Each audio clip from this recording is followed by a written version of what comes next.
The Americans go out and vote. You're in voting now. Vote and let your senators know how strongly you feel. Vote now. Make sure you, in fact, let people know you're a senator.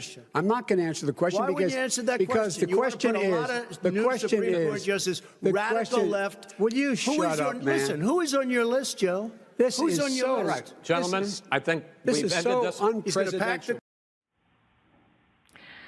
All right, let's bring in Caitlin Huey-Burns and Nicole Killion. Caitlin is CBSN's political reporter, and Nicole is a CBS News correspondent. She covers all things Washington, but there you see her inside the debate hall tonight. So, Nicole, let me begin with you. The president has made it very clear that he is not happy with the choice of moderator and the topics. What might be those very public, what might be behind, rather, those very public complaints? Well, we know that a lot's at stake with this debate. What the Trump campaign has argued is that it believes this debate should focus more on foreign policy. It says that that has been the tradition in the past. But, you know, I had an opportunity to speak with one of the chairs of the debate commission who said that is not necessarily the case, and that from the outset they made clear to the Trump campaign and to both campaigns that it would be the moderator who sets the topics. And so that's, of course, what you laid out at the top of the segment. So from that standpoint, you know, also we've seen the president go after the moderator. We know he wasn't happy with the last debate with Chris Wallace as the moderator. So perhaps it might be an attempt to try to undercut whoever is in that role before the debate happens. But again, you know, the debate commission stands by its selection of these moderators. It believes that this has been a fair process. And so, again, just minutes away from seeing how it'll play out tonight. Well, Caitlin, you have been covering voters and the voting process around the country for months now. Give us some of the common themes that you've been hearing. Hi, Elaine. Well, two things stand out to me after spending the past several days on the ground in key battleground states talking to voters. The first is the way in which the act of voting has become a campaign issue in and of itself. We've seen voters be very strategic about how they are going to cast their ballots. We've talked to voters who are tracking lines on apps. They are very intent on making sure their ballot is in time to be counted, and being very strategic about making sure they have all the information needed to be able to cast a ballot in a pandemic. Because as we know, the pandemic has put voting rights and access front and center, but also how we cast ballots. Several states have been ramping up options to give people instead of going in person. The other interesting dynamic that we've seen on the ground is how coronavirus is playing in terms of shaping how people are viewing this race.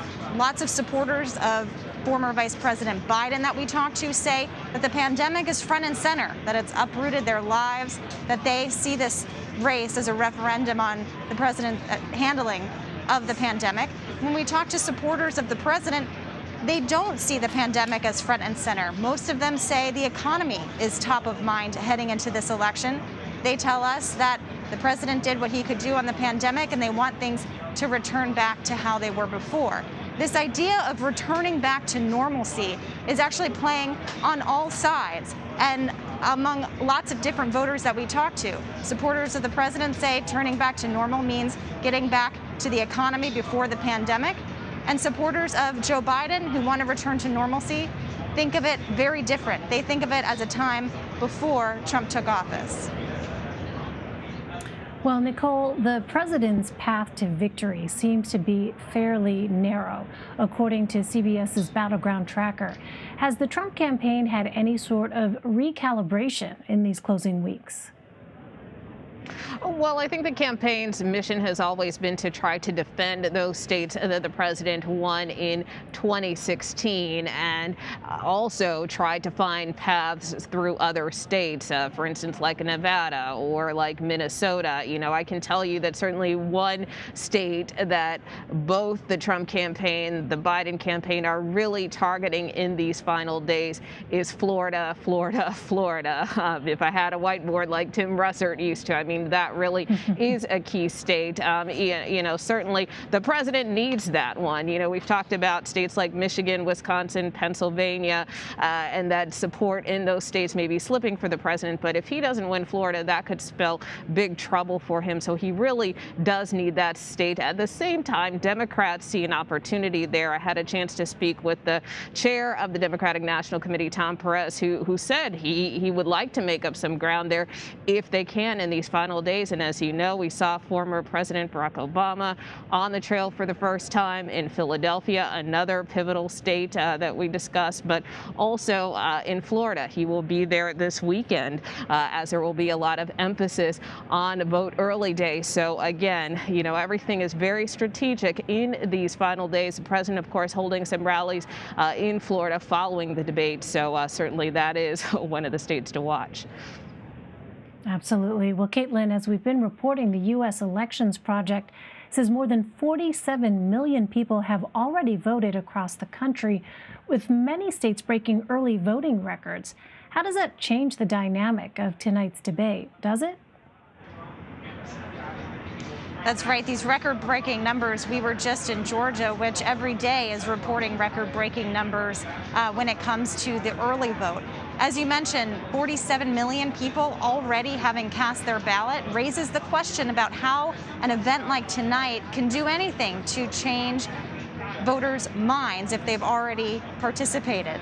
What's been really interesting to see in this race is that even though we've had a global pandemic, that there haven't been many instances over the course of the past several months that we've been in a general election mode that have changed the trajectory of this race. Nationally and in key battleground states, Joe Biden continues to lead.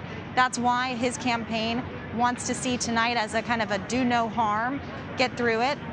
The Trump campaign, however, has been falling behind in key battleground state polls, needs to do something to change the future of this race, try to shape it or change it around in the next 12 days. But with people already voting and in record numbers, does a night like tonight do anything to really change the fundamentals that we've seen be reliably consistent this cycle? All right, as we've been speaking, Caitlin, I believe those are live pictures. Is that right, control room, that we saw, or were those from just moments ago? We are, in fact, looking at live pictures there in Nashville as we wait for this debate to get underway. But there you saw it looked like a motorcade. We can't say exactly if that was the president or not, but certainly we're keeping an eye on these pictures as we get closer here to the top of the hour. Nicole, as we wait here, talk to us more about the topics that are going to be discussed tonight and how the announcement of attempted election interference last night could come into play. Well, we know that the topics will cover a variety of ground. There's going to be one segment focused, again, on COVID-19, on American families, on national security, on race in America, on climate change, and on leadership. So each of those segments will run about 15 minutes apiece. And then, as far as this issue of national security, we would certainly expect that this issue of foreign election interference, especially in light of that very hastily called press conference that we saw yesterday by the FBI and the DNI director, that will come up, because we really have not heard from the president or former Vice President Joe Biden to even know their reaction, to know what the president might know about this. So certainly we expect that to be pretty high up, that the moderator would raise that topic with both candidates this evening. All right, Caitlin Huey Burns and Nicole Killion, great to see you both. Thank you very much. CBS News Director of Elections and Surveys Anthony Salvanto has the latest on what the race is looking like ahead of tonight. Anthony? Hey there, Elaine. Let's take a look at the state of the race heading into the final debate. First thing to note, if this year we see record turnout, let's suppose it is, as some estimate, and we think, it could get to 150 million votes. Well, about a third of that has already been cast, with people showing up early to vote at early voting centers and casting their ballots by mail. So the pool of voters left to be persuaded by this debate is getting smaller. Couple that with the fact that well over 90–95% in some places in these polls, people say they've already made up their minds. So what's this about? It could be about motivating turnout for Joe Biden, maybe trying to seal in those voters who are already backing him. You look at these states across the upper Midwest, and they're leaning blue towards Joe Biden. He's also got a couple of possibilities in toss-ups in places like Florida, Georgia, North Carolina, Ohio, etc. So for the president, what does he need to do? He needs to start winning those toss-ups and then flipping a couple of states. Let's suppose the president once again wins Florida, wins Georgia, wins North Carolina. Well, starts to recreate that 2016 map, but now he's going to have to also probably win Ohio and then flip Pennsylvania back out of Joe Biden's column to start putting him closer, and then maybe a Wisconsin, again, just in one scenario, to get him back over the top. There's a number of different paths that could play out, and that's what we see. Those are some of the scenarios we see as we head into this final home stretch after the debate tonight. Elaine? All right, Anthony, thank you. With early voting already well underway, tonight is the last chance the candidates will have to go head-to-head to sway undecided Americans. Last debate featured a range of attacks from both candidates. Some lines went beyond the issues, even touching on their personal lives. Here's one of that night's most heated moments.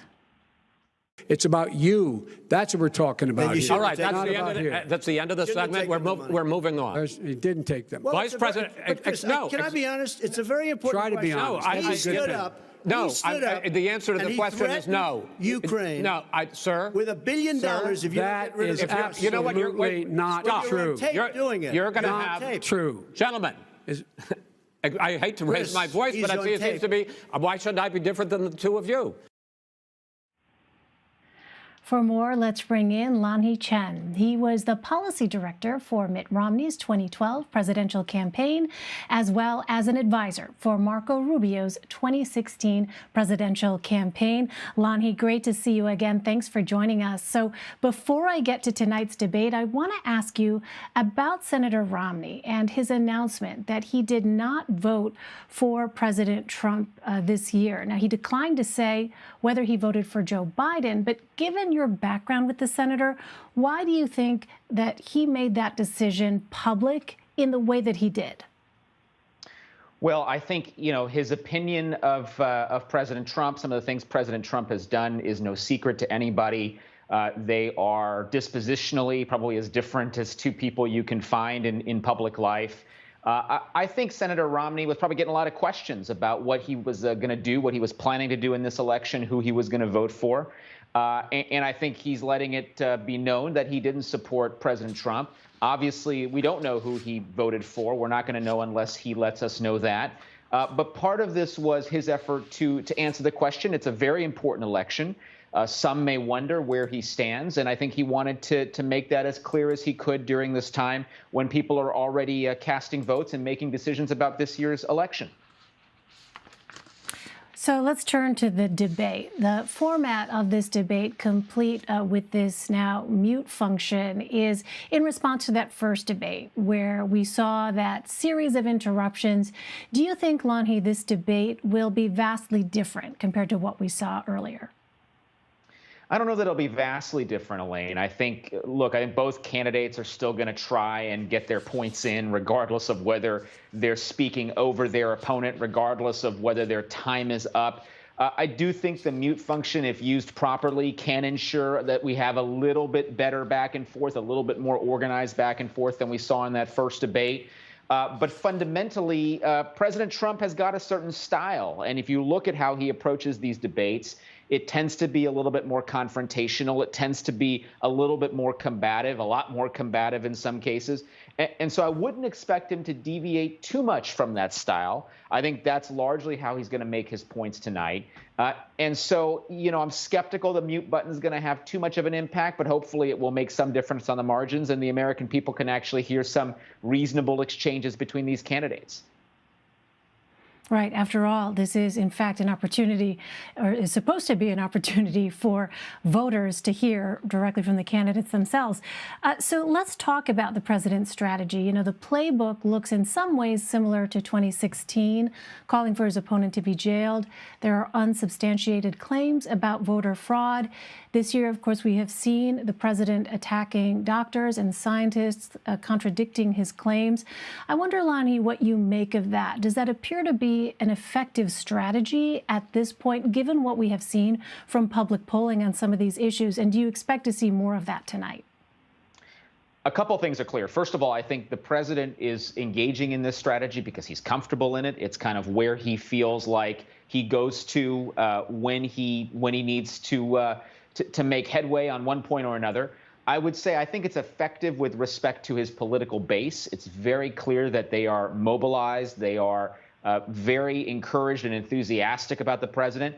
Not a particularly effective set of techniques if you're trying to speak to undecided voters or voters who might, for example, wonder what will the next 4 years look like in a Trump presidency. I've made the argument repeatedly that I think the president would be strongest if he was willing to get out there and talk about his plan for the next 4 years as opposed to all of these other things. But that hasn't been where the president, it hasn't been where his campaign has been.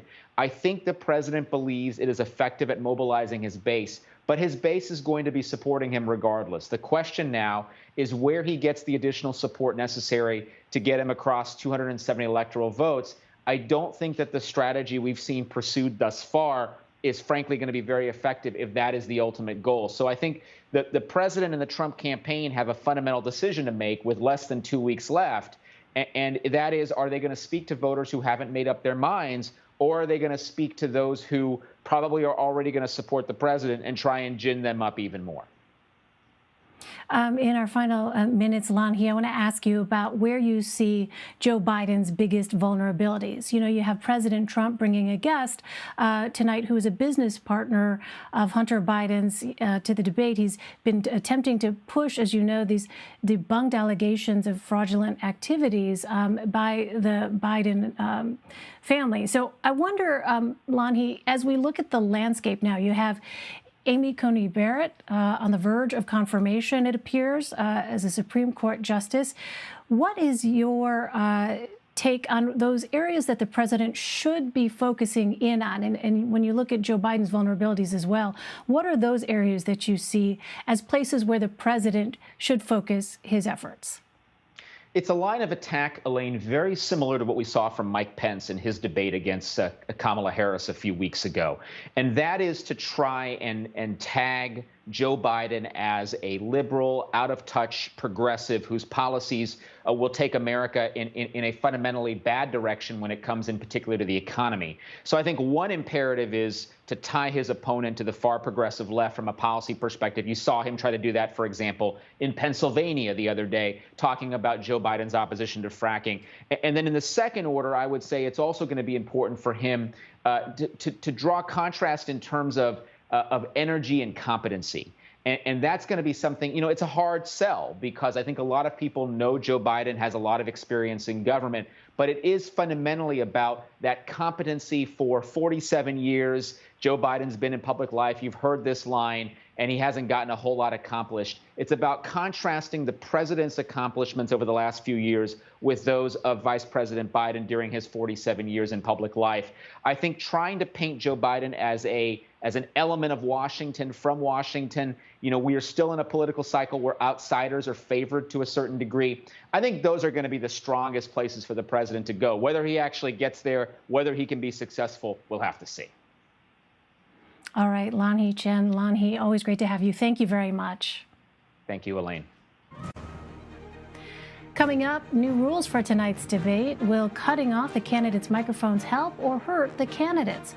Former senior advisor to Hillary Clinton, Philippe Reines, will be here to give us his take. Stay with us. You're streaming Red and Blue.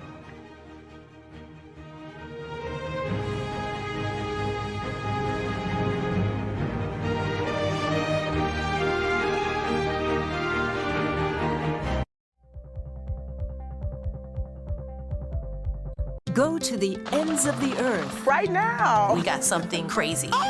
Boom! And reach for the stars. Here we are. Time. Yes, it's my comeback. Hey, this is pretty fun. But wait, there's more. Experience thought-provoking. Welcome to the idea of being a human being. Innovative and truly original reporting. Look through a telescope and go, wow. Because there's always something new under the sun on CBS Sunday morning. COVID has taken the lives of tens of thousands of Americans. Rural areas like this here on Navajo Nation are especially hit hard. 15 to 30% of our Navajo citizens don't have running water. In any indigenous reservation, there is a shortage of physicians. Native Americans are amongst the most vulnerable and hardest hit by COVID. Yeah, the more we lose our elders to COVID-19, the more we lose our language and our way of life. We need to bring awareness to the attention of Washington, D.C. and United States citizens that there is a need to focus on the first citizens of this country.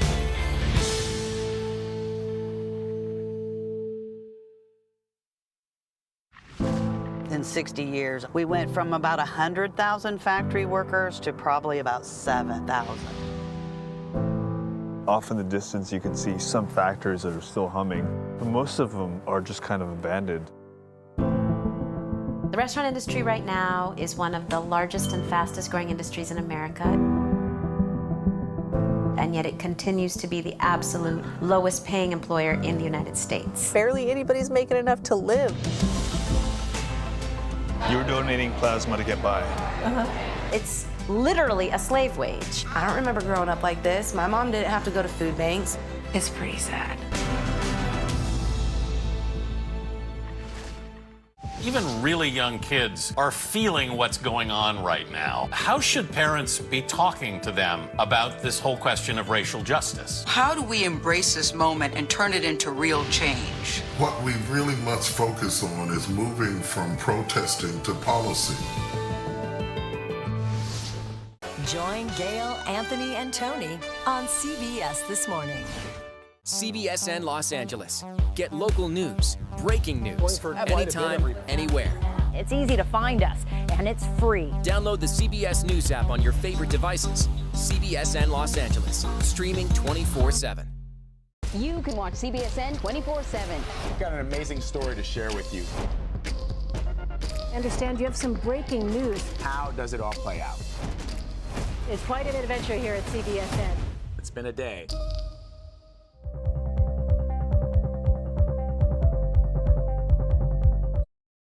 Hopefully he's going to play by the rules.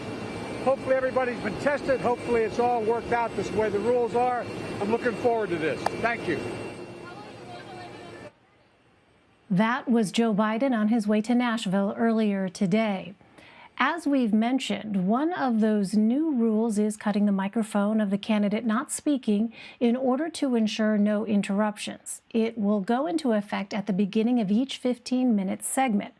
Former Deputy Assistant Secretary of State and Senior Advisor to Hillary Clinton, Philippe Reines, joins me now to talk more about what we can expect tonight. Philippe, good to see you again. Thanks so much for being with us.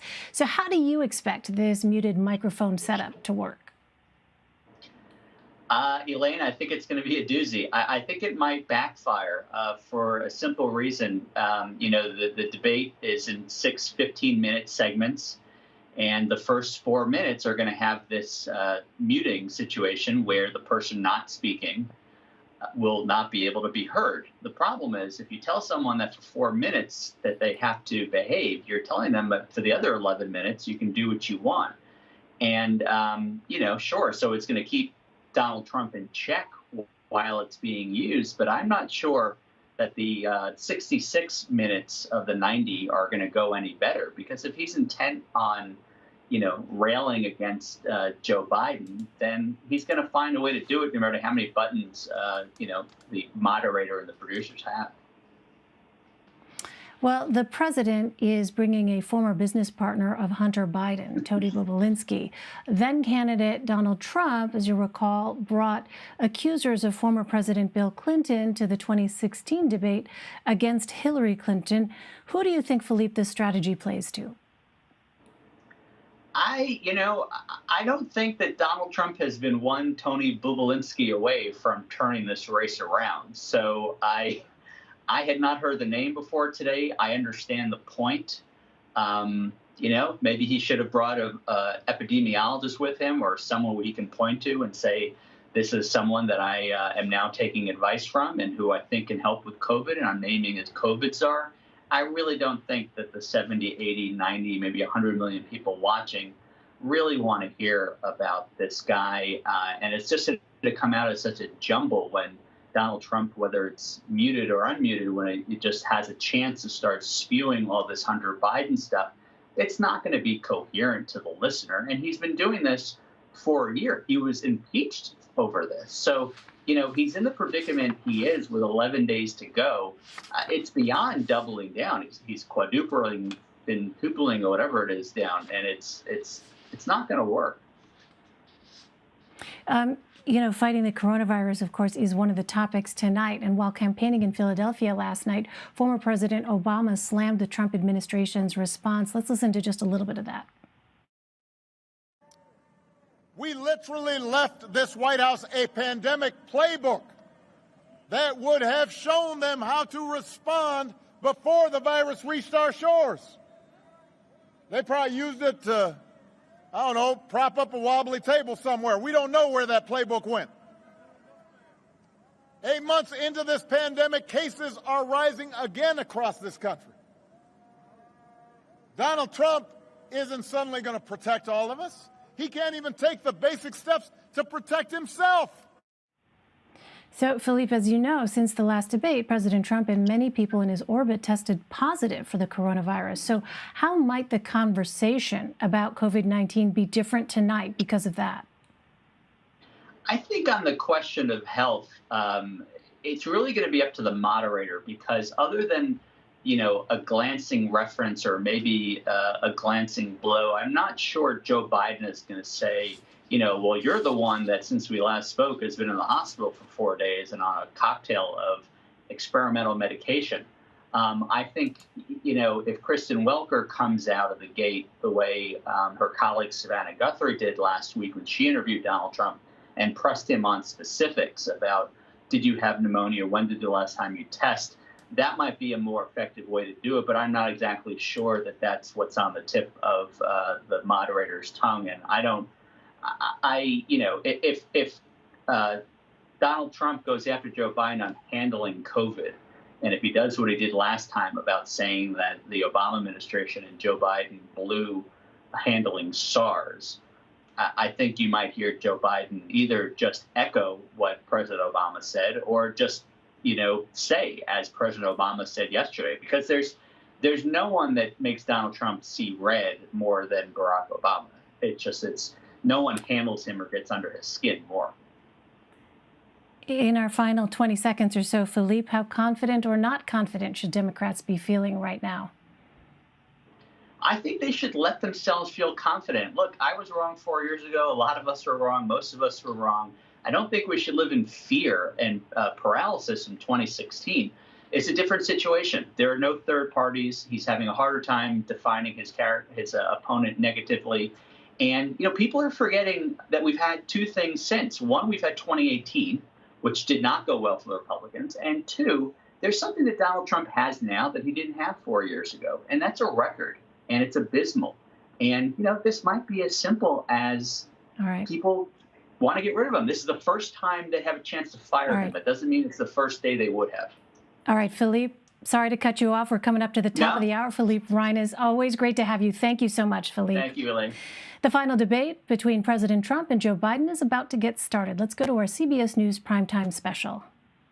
Vice President Joe Biden. Get out and vote. The red wave is coming. President Donald Trump. We choose hope over fear, unity over division, science over fiction, truth over lies. We are going to keep on fighting. We are going to keep on winning, winning, winning. This is the most important election in the history of our country.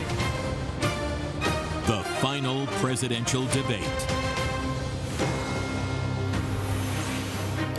Good evening. I'm Norah O'Donnell in the nation's capital with John Dickerson and Gayle King. In just a few minutes, the presidential candidates will face off for the final time.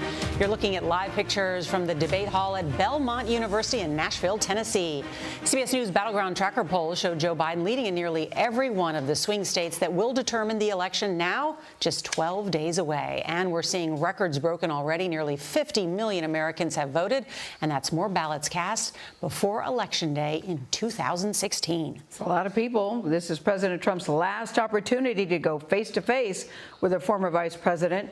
As you remember, their second debate was canceled when Mr. Trump balked at a virtual format after he tested positive for COVID-19.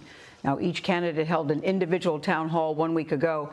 Both were tame affairs compared to that first meeting, which you can describe as an over-the-top slugfest, marred by insults and interruptions that left many wishing the organizers could simply just cut the microphones. So tonight, while one candidate is answering a direct question for 2 minutes, the other candidate's microphone will be muted. The moderator, NBC's Kristen Welker, has chosen 6 topics: fighting COVID-19, American families, race in America, climate change, national security, and leadership. Leading up to this debate, Biden prepared while he stayed in Delaware. The president held his debate prep in the spaces between multiple campaign rallies this week. There's so much at stake. We want to bring in Nicole Killion. She is inside the debate hall in Nashville. Good evening, Nicole. Good evening, Nora. The Biden campaign says the former vice president will use tonight as another opportunity to speak directly to the American people and lay out his agenda. They view this debate as a test of presidential temperament and say Biden is prepared for whatever comes his way. They do expect the president will go after Biden and his son Hunter, but they think that's going to backfire. Biden told reporters today he hopes the president plays by the rules. Nora? All right, let's bring in CBS's Paula Reed because she covers the White House and President Trump. Paula? Good evening, Nora. President Trump heads into tonight's debate with little formal preparation. He said this week, though, he insists that he gets plenty of practice by fielding questions from reporters nearly every day. A senior campaign official says the president will try to focus at least some of tonight's discussion on Biden's son Hunter, but many of his other advisors are encouraging the president to let his opponent speak more than he did last time in the hope that Biden will make some mistakes. Nora. All right, Paula Reed, we are just moments away. And John Dickerson, can anything that happens tonight change the trajectory of this race? Well, it's the last moment of the race that is guaranteed to have a huge viewership. If it can, tonight's the night. All right, let's listen now to the moderator. Good evening from Belmont University in Nashville, Tennessee. I'm Kristen Welker of NBC News, and I welcome you to the final 2020 presidential debate between President Donald J. Trump and former Vice President Joe Biden. Tonight's debate is sponsored by the Commission on Presidential Debates. It is conducted under health and safety protocols designed by the Commission's health security advisor. The audience here in the hall has promised to remain silent. No cheers, boos, or other interruptions, except right now as we welcome to the stage former Vice President Joe Biden and President Donald J. Trump.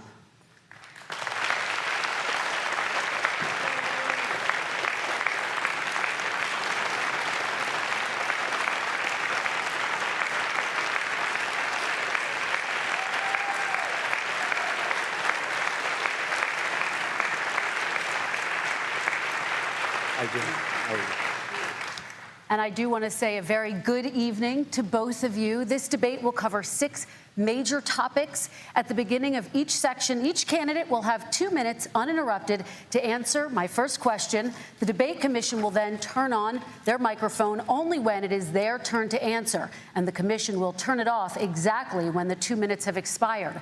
After that, both microphones will remain on, but on behalf of the voters, I'm going to ask you to please speak one at a time. The goal is for you to hear each other and for the American people to hear every word of what you both have to say. And so with that, if you're ready, let's start. And we will begin with the fight against the coronavirus. President Trump, the first question is for you. The country is heading into a dangerous new phase. More than 40,000 Americans are in the hospital tonight with COVID, including record numbers here in Tennessee. And since the two of you last shared a stage, 16,000 Americans have died from COVID. So please be specific. How would you lead the country during this next stage of the coronavirus crisis? 2 minutes, uninterrupted. So, as you know, 2.2 million people modeled out were expected to die. We closed up the greatest economy in the world in order to fight this horrible disease that came from China. It's a worldwide pandemic. It's all over the world. You see the spikes in Europe and many other places right now. If you notice, the mortality rate is down 85%. The excess mortality rate is way down and much lower than almost any other country. And we're fighting it, and we're fighting it hard. There is a spike. There was a spike in Florida, and it's now gone. There was a very big spike in Texas. It's now gone. There was a very big spike in Arizona. It's now gone. And there are some spikes and surges in other places. They will soon be gone. We have a vaccine that's coming. It's ready. It's going to be announced within weeks, and it's going to be delivered. We have Operation Warp Speed, which is the military is going to distribute the vaccine.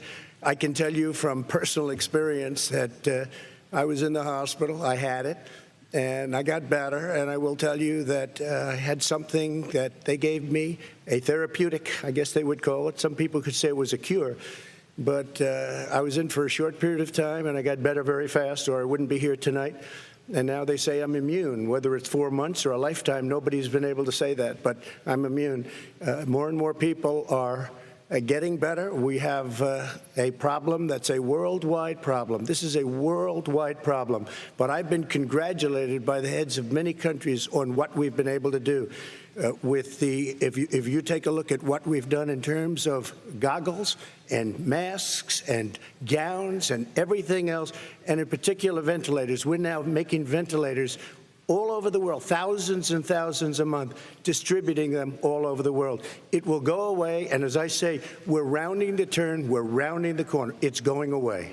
Okay, former Vice President Biden, to you, how would you lead the country out of this crisis? You have 2 minutes uninterrupted. 220,000 Americans dead. If you hear nothing else I say tonight, hear this. Anyone who's responsible for not taking control, in fact, not saying I take no responsibility initially. Anyone who's responsible for that many deaths should not remain as President of the United States of America. We're in a situation where there are 1,000 deaths a day now, 1,000 deaths a day, and there are over 70,000 new cases per day. Compared to what's going on in Europe, as the New England Medical Journal said, they're starting from a very low rate. We're starting from a very high rate. The expectation is we'll have another 200,000 Americans dead between now and the end of the year. If we just wore these masks, the president's own advisors have told him, we could save 100,000 lives. And we're in a circumstance where the president thus far and still has no plan, no comprehensive plan. What I would do is make sure we have everyone encouraged to wear a mask all the time. I would make sure we move in the direction of rapid testing, investing in rapid testing. I would make sure that we set up national standards as to how to open up schools and open up businesses so they can be safe and give them the wherewithal, the financial resources to be able to do that. We're in a situation now where the New England Medical Journal, one of the most serious journals in the whole world, said for the first time ever that the way this president has responded to this crisis has been absolutely tragic. And so, folks, I will take care of this. I will end this. I will make sure we have a plan. President Trump, I'd like to follow up with you in your comments. You talked about taking a therapeutic. I assume you're referencing Regeneron. You also said a vaccine will be coming within weeks. Yes. Is that a guarantee? No, it's not a guarantee, but it will be by the end of the year. But I think it has a good chance. There are two companies, I think, within a matter of weeks, and it will be distributed very quickly. Can you tell us which companies? Johnson & Johnson is doing very well. Moderna is doing very well. Pfizer is doing very well. And we have numerous others. Then we also have others that we're working on very closely with other countries, in particular Europe. Let me follow up with you, and because this is new information, you have said a vaccine is coming soon, within weeks now. Your own officials say it could take well into 2021 at the earliest for enough Americans to get vaccinated. And even then, they say the country will be wearing masks and distancing into 2022. Is your timeline realistic? No, I think my timeline is going to be more accurate. I don't know that they're counting on the military the way I do, but we have our generals lined up, one in particular that's the head of logistics. And this is a very easy distribution for him. He's ready to go as soon as we have the vaccine. And we expect to have 100 million vials. As soon as we have the vaccine, he's ready to go. Vice President Biden, your reaction, and just 40% of Americans say they would definitely agree to take a coronavirus vaccine if it was approved by the government. What steps would you take to give Americans confidence in a vaccine if it were approved? Make sure it's totally transparent.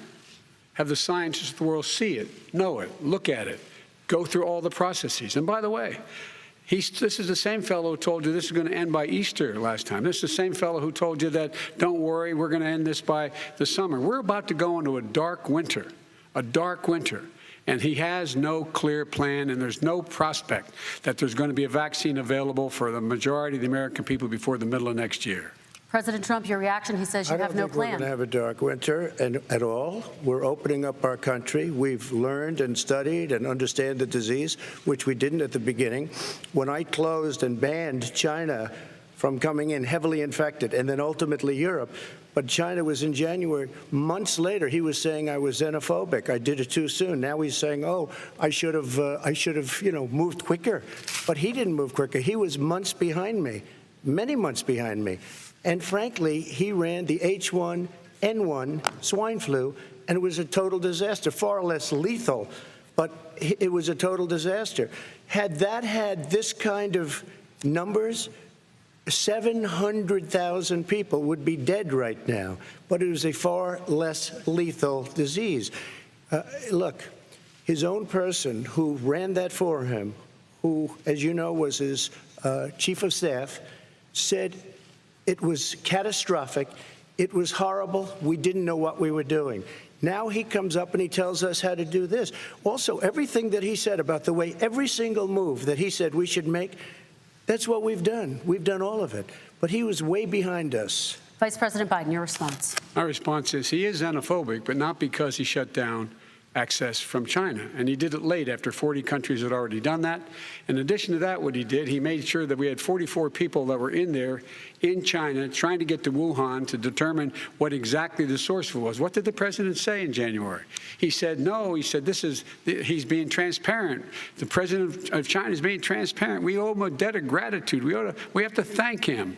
And then what happened was we started talking about using the Defense Act to make sure we go out and get whatever is needed out there to protect people. And again, I go back to this. He had nothing. He did virtually nothing. And then he gets out of the hospital and he talks about, don't worry, it's all going to be over soon.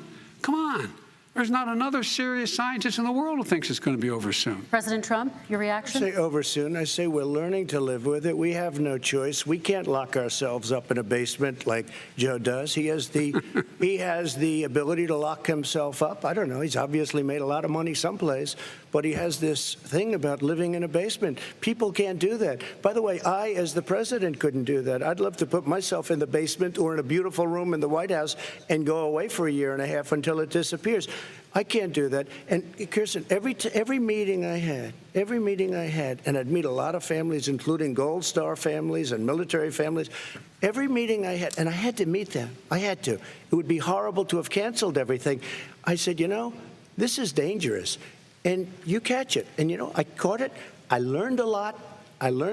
Great doctors, great hospitals. And now I recovered. 99.9% of young people recover.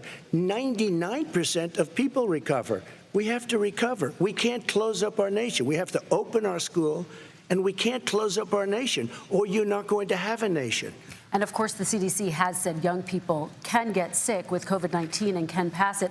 Vice President Biden, I want to talk broadly about strategy, though. You have Can I respond to that? 30 seconds, please, and then I have a question. No, number one, he says that we're learning to live with it. People are learning to die with it. You folks home will have an empty chair at the kitchen table this morning. That man or wife going to bed tonight and reaching over to try to touch their, out of habit, where their wife or husband was, is gone. Learning to live with it. Come on. We're dying with it because he has never said, you said it's dangerous. When's the last time? Is it really dangerous still? Are we dangerous? You tell the people it's dangerous now? What should they do about the danger? And you say, I take no responsibility. Let me talk about your two. Excuse me, I take full responsibility. It's not my fault that it came here. It's China's fault. And you know what? It's not Joe's fault that it came here either. It's China's fault. They kept it from going into the rest of China for the most part, but they didn't keep it from coming out to the world, including Europe and ourselves. Vice President Biden. The fact is that when we knew it was coming, when it hit, what happened? What did the president say? He said, don't worry, it's going to go away. Be gone by Easter. Don't worry. The warm weather. Don't worry. Maybe inject bleach. He said he was kidding when he said that, but a lot of people thought it was serious. A whole range of things the president has said. Even today, he thinks we are in control. We're about to lose 200,000 more people. President Trump. Look, perhaps just to finish this, I was kidding on that, but just to finish this, when I closed, he said I shouldn't have closed. And that went on for months. Nancy Pelosi said the same thing. She was dancing on the streets in Chinatown in San Francisco. But when I closed, he said, this is a terrible thing. You're xenophobic. I think he called me racist even. And because I was closing it to China. Now he says I should have closed it earlier. It just, Joe, it doesn't work. I didn't say either of those things. You certainly did. You certainly did. I talked about a xenophobia in a different context. It wasn't about closing the border to Chinese coming to the United States. All right, I want to talk about both of your different strategies to handling He thought this. I shouldn't have closed the border. Well, that's obvious. Do you want to respond to that quickly, Vice President Biden? Okay. Let's talk about your different strategies toward dealing with this. Mr. Vice President, you suggested you would support new shutdowns if scientists recommended it. What do you say to Americans who are fearful that the cost of shutdowns, the impact on the economy, the higher rates of hunger, depression, domestic and substance abuse outweighs the risk of exposure to the virus? What I would say is I'm going to shut down the virus, not the country. It's his ineptitude that caused the country to have to shut down in large part. Why businesses have gone under, why schools are closed, why so many people have lost their living, and why they're concerned. Those other concerns are real. That's why he should have been, instead of in a sand trap in his golf course, he should have been negotiating with Nancy Pelosi and the rest of the Democrats and Republicans about what to do about the acts they were passing for billions of dollars to make sure people had the capacity. But you haven't ruled out more shutdowns. Well, no, I'm not shutting down the nation, but there are, look, you need standards. The standard is if you have a reproduction rate in a community that's above a certain level, everybody says, slow up. More social distancing. Do not open bars and do not open gymnasiums. Do not open until you get this under control, under more control. But when you do open, give the people the capacity to be able to open and have the capacity to do it safely. For example, schools. Schools, they need a lot of money to open. They need to deal with ventilation systems. They need to deal with smaller classes, more teachers, more pods. And he's refused to support that money, or at least up to now. Let's talk about schools. President Trump, I think we have to respond, if I might. Please, and then I have a follow-up. Thank you, and I appreciate that. Look, all he does is talk about shutdowns, but forget about him. His Democrat governors, Cuomo in New York, you look at what's going on in California, you look at Pennsylvania, North Carolina, Democrats all, they're shut down so tight, and they're dying. They're dying. And he supports all these people. All he talks about is shutdowns. No, we're not going to shut down, and we have to open our schools. And it's like, as an example, I have a young son. He also tested positive. By the time I spoke to the doctor the second time, he was fine. It just went away. Young people. I guess it's their immune system. Let me follow up with you, President Trump. You've demanded schools open in person and insist they can do it safely. But just yesterday, Boston became the latest city to move its public school system entirely online after a coronavirus spike. What is your message to parents who worry that sending their children to school will endanger not only their kids, but also their teachers and families? I want to open the schools. The transmittal rate to the teachers is very small, but I want to open the schools. We have to open our country. We're not going to have a country. You can't do this. We can't keep this country closed. This is a massive country with a massive economy. People are losing their jobs. They're committing suicide. There's depression, alcohol, drugs at a level that nobody's ever seen before. There's abuse, tremendous abuse. We have to open our country. You know, I've said it often, the cure cannot be worse than the problem itself. And that's what's happening. And he wants to close down, he'll close down the country if one person in our massive bureaucracy says we should close it down. Vice President Biden, your response. Simply not true. We ought to be able to walk and chew gum at the same time. We ought to be able to safely open, but when they need resources to open. You need to be able to, for example, if you're going to open a business, have social distancing within the business. You need to have, if you have a restaurant, you need to have plexiglass dividers so people cannot infect one another. You need to be in a position where you can take testing rapidly and know whether a person is in fact infected. You need to be able to trace. You need to be able to provide all the resources that are needed to do this. And that is not inconsistent with saying that what we're going to make sure that we open safely. And by the way, all you teachers out there, not that many of you are going to die, so don't worry about it. So don't worry about it. Come on. President Trump, let me follow up with you quickly. By the way, I will say this. If you go and look at what's happened to New York, it's a ghost town. It's a ghost town. And when you talk about plexiglass, these are restaurants that are dying. These are businesses with no money. Putting up plexiglass is unbelievably expensive, and it's not the answer. I mean, you're going to sit there in a cubicle wrapped around with plastic. Businesses that are dying, Joe, you can't do that to people. You just can't. Take a look at New York and what's happened to my wonderful city for so many years. I loved it. It was vibrant. It's dying. Everyone's leaving New York. Take a look at what New York has done in terms of turning the curve down in terms of the number of people dying. And I don't look at this in terms of the way he does. Blue states and red states. They're all the United States. And look at the states that are having such a spike in the coronavirus. They're the red states. They're the states in the Midwest. They're the states in the upper Midwest. That's where the spike is occurring significantly. But they're all Americans. They're all Americans. And what we have to do is say, wear these masks, number one. Make sure the businesses need that has money's already been passed to do that. It's been out there since the beginning of the summer, and nothing's happened. President, New York has lost more than 40,000 people, 11,000 people in nursing homes. President Trump, what about... When you say spike, take a look at what's happening in Pennsylvania, where they've had it closed. Take a look at what's happening with your friend in Michigan, where her husband's the only one allowed to do anything. It's been like a prison. Now it was just ruled unconstitutional. Take a look at North Carolina. They're having spikes, and they've been closed, and they're getting killed financially. We can't let that happen, Joe. You can't let that happen. We have to open up. And we understand the disease. We have to protect our seniors. We have to protect our elderly. We have to protect especially our seniors with heart problems and diabetes problems. And we will protect them. We have the best testing in the world by far. That's why we have so many cases. Let me follow up with you before we move on to our next section. President Trump, this week you called Dr. Anthony Fauci the nation's best known in disaster. You described him and other medical experts as, quote, idiots. If you're not listening to them, who are you listening to as you fight this? I'm listening to all of them, including Anthony. I get along very well with Anthony, but he did say, don't wear masks. He did say, as you know, this is not going to be a problem. I think he's a Democrat, but that's okay. He said, this is not going to be a problem.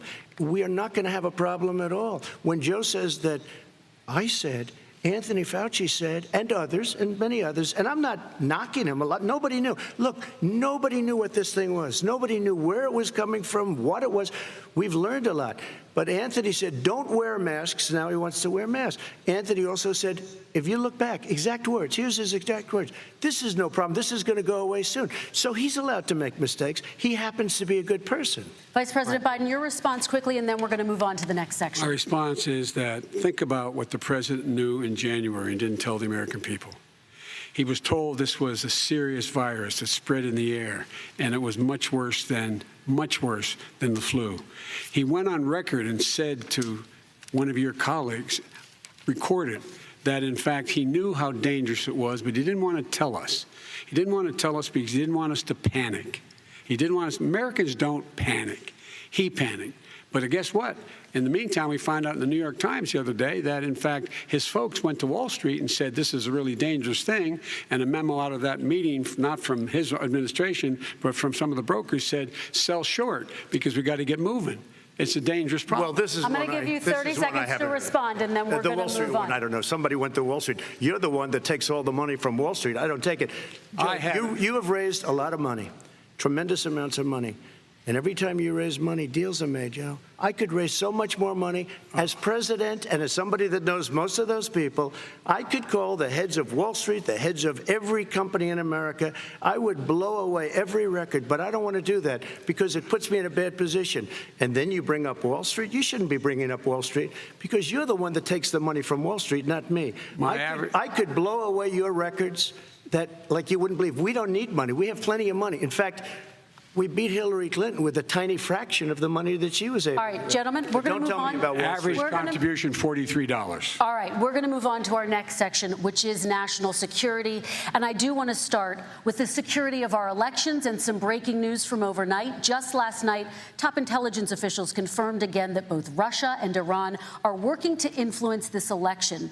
Both countries have obtained U.S. voter registration information, these officials say, and Iran sent intimidating messages to Florida voters. This question goes to you, Mr. Vice President. What would you do to put an end to this threat? You have 2 minutes uninterrupted. I made it clear, and I ask everyone else to take the pledge. I made it clear that any country, no matter who it is, that interferes in American elections will pay a price. They will pay a price. And it's been overwhelmingly clear this election, I won't even get into the last one, this election, that Russia has been involved, China has been involved to some degree, and now we learn that Iran is involved. They will pay a price if I'm elected. They're interfering with American sovereignty. That's what's going on right now. They're interfering with American sovereignty. And to the best of my knowledge, I don't think the president said anything to Putin about it. I don't think he's stalking them a lot. I don't think he said a word. I don't know why he hadn't said a word to Putin about it. And I don't know what he has recently said, if anything, to the Iranians. My guess is he'd probably be more outspoken with regard to the Iranians. But the point is this, folks. We are in a situation where we have foreign countries trying to interfere in the outcome of our election. His own national security advisor told him that what is happening with his buddy, I will. His buddy, Rudy Giuliani, he's being used as a Russian pawn. He's being fed information that is Russian, that is not true. And then what happens? Nothing happens. And then you find out that everything that's going on here about Russia is wanting to make sure that I do not get elected the next president of the United States because they know I know them and they know me. I don't understand why this president is unwilling to take on Putin when he's actually paying bounties to kill American soldiers in Afghanistan, when he's engaged in activities that are trying to destabilize all of NATO. I don't know why he doesn't do it, but it's worth asking the question, why isn't that being done? Any country that interferes with us will, in fact, pay a price because they're affecting our sovereignty. President Trump, same question to you. Let me ask the question. You're going to have 2 minutes to respond. For 2 elections in a row now, there has been substantial interference from foreign adversaries. What would you do in your next term to put an end to this? 2 minutes uninterrupted. Well, let me respond to the first part, as Joe answered. Joe got $3.5 million from Russia, and it came through Putin because he was very friendly with the former mayor of Moscow, and it was the mayor of Moscow's wife, and you got $3.5 million. Your family got $3.5 million, and, you know, someday you're going to have to explain, why did you get $3.5? I never got any money from Russia. I don't get money from Russia. Now, about your thing last night, I knew all about that, and through John Ratcliffe, who is fantastic, DNI, he said, the one thing that's common to both of them, they both want you to lose, because there has been nobody tougher to Russia. Between the sanctions, nobody tougher than me on Russia. Between the sanctions, between all of what I've done with NATO, I've got the NATO countries to put up an extra $130 billion, going to $420 billion a year. That's to guard against Russia. I sold, while he was selling pillows and sheets, I sold tank busters to Ukraine. There has been nobody tougher on Russia than Donald Trump. And I'll tell you, they were so bad. They took over the submarine port. You remember that very well. During your term, during you and Barack Obama, they took over a big part of what should have been Ukraine. You handed it to them, but you were getting a lot of money from Russia. They were paying you a lot of money, and they probably still are. But now, with what came out today, it's even worse. All of the emails, the horrible emails of the kind of money that you were raking in, you and your family. And Joe, you were vice president when some of this was happening, and it should have never happened. And I think you owe an explanation to the American people. Why is it? Somebody just had a news conference a little while ago who was essentially supposed to work with you and your family, but what he said was damning. And regardless of me, I think you have to clean it up and talk to the American people. Maybe you can do it right now.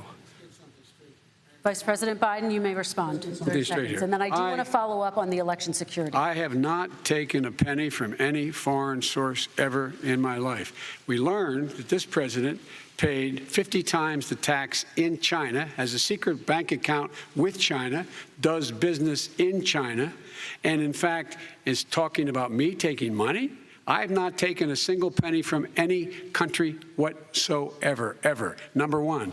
Number two, this is a president, I have released all of my tax returns, 22 years. Go look at them. 22 years of my tax return. You have not released a single solitary year of your tax return. What are you hiding? Why are you unwilling? The foreign countries are paying you a lot. Russia's paying you a lot. China's paying you a lot. And your hotels and all your businesses all around the country, all around the world. And China's building a new road to a new a golf course you have overseas. So what's going on here? Why don't release your tax return or stop talking about corruption? President Trump, your response. First of all, I called my accountants under audit. I'm going to release them as soon as we can. I want to do it, and it'll show how successful, how great this company is. But much more importantly than that, people were saying $750. I asked them a week ago, I said, what did I pay? They said, sir, you prepaid tens of millions of dollars. I prepaid my tax. Tens over the last number of years.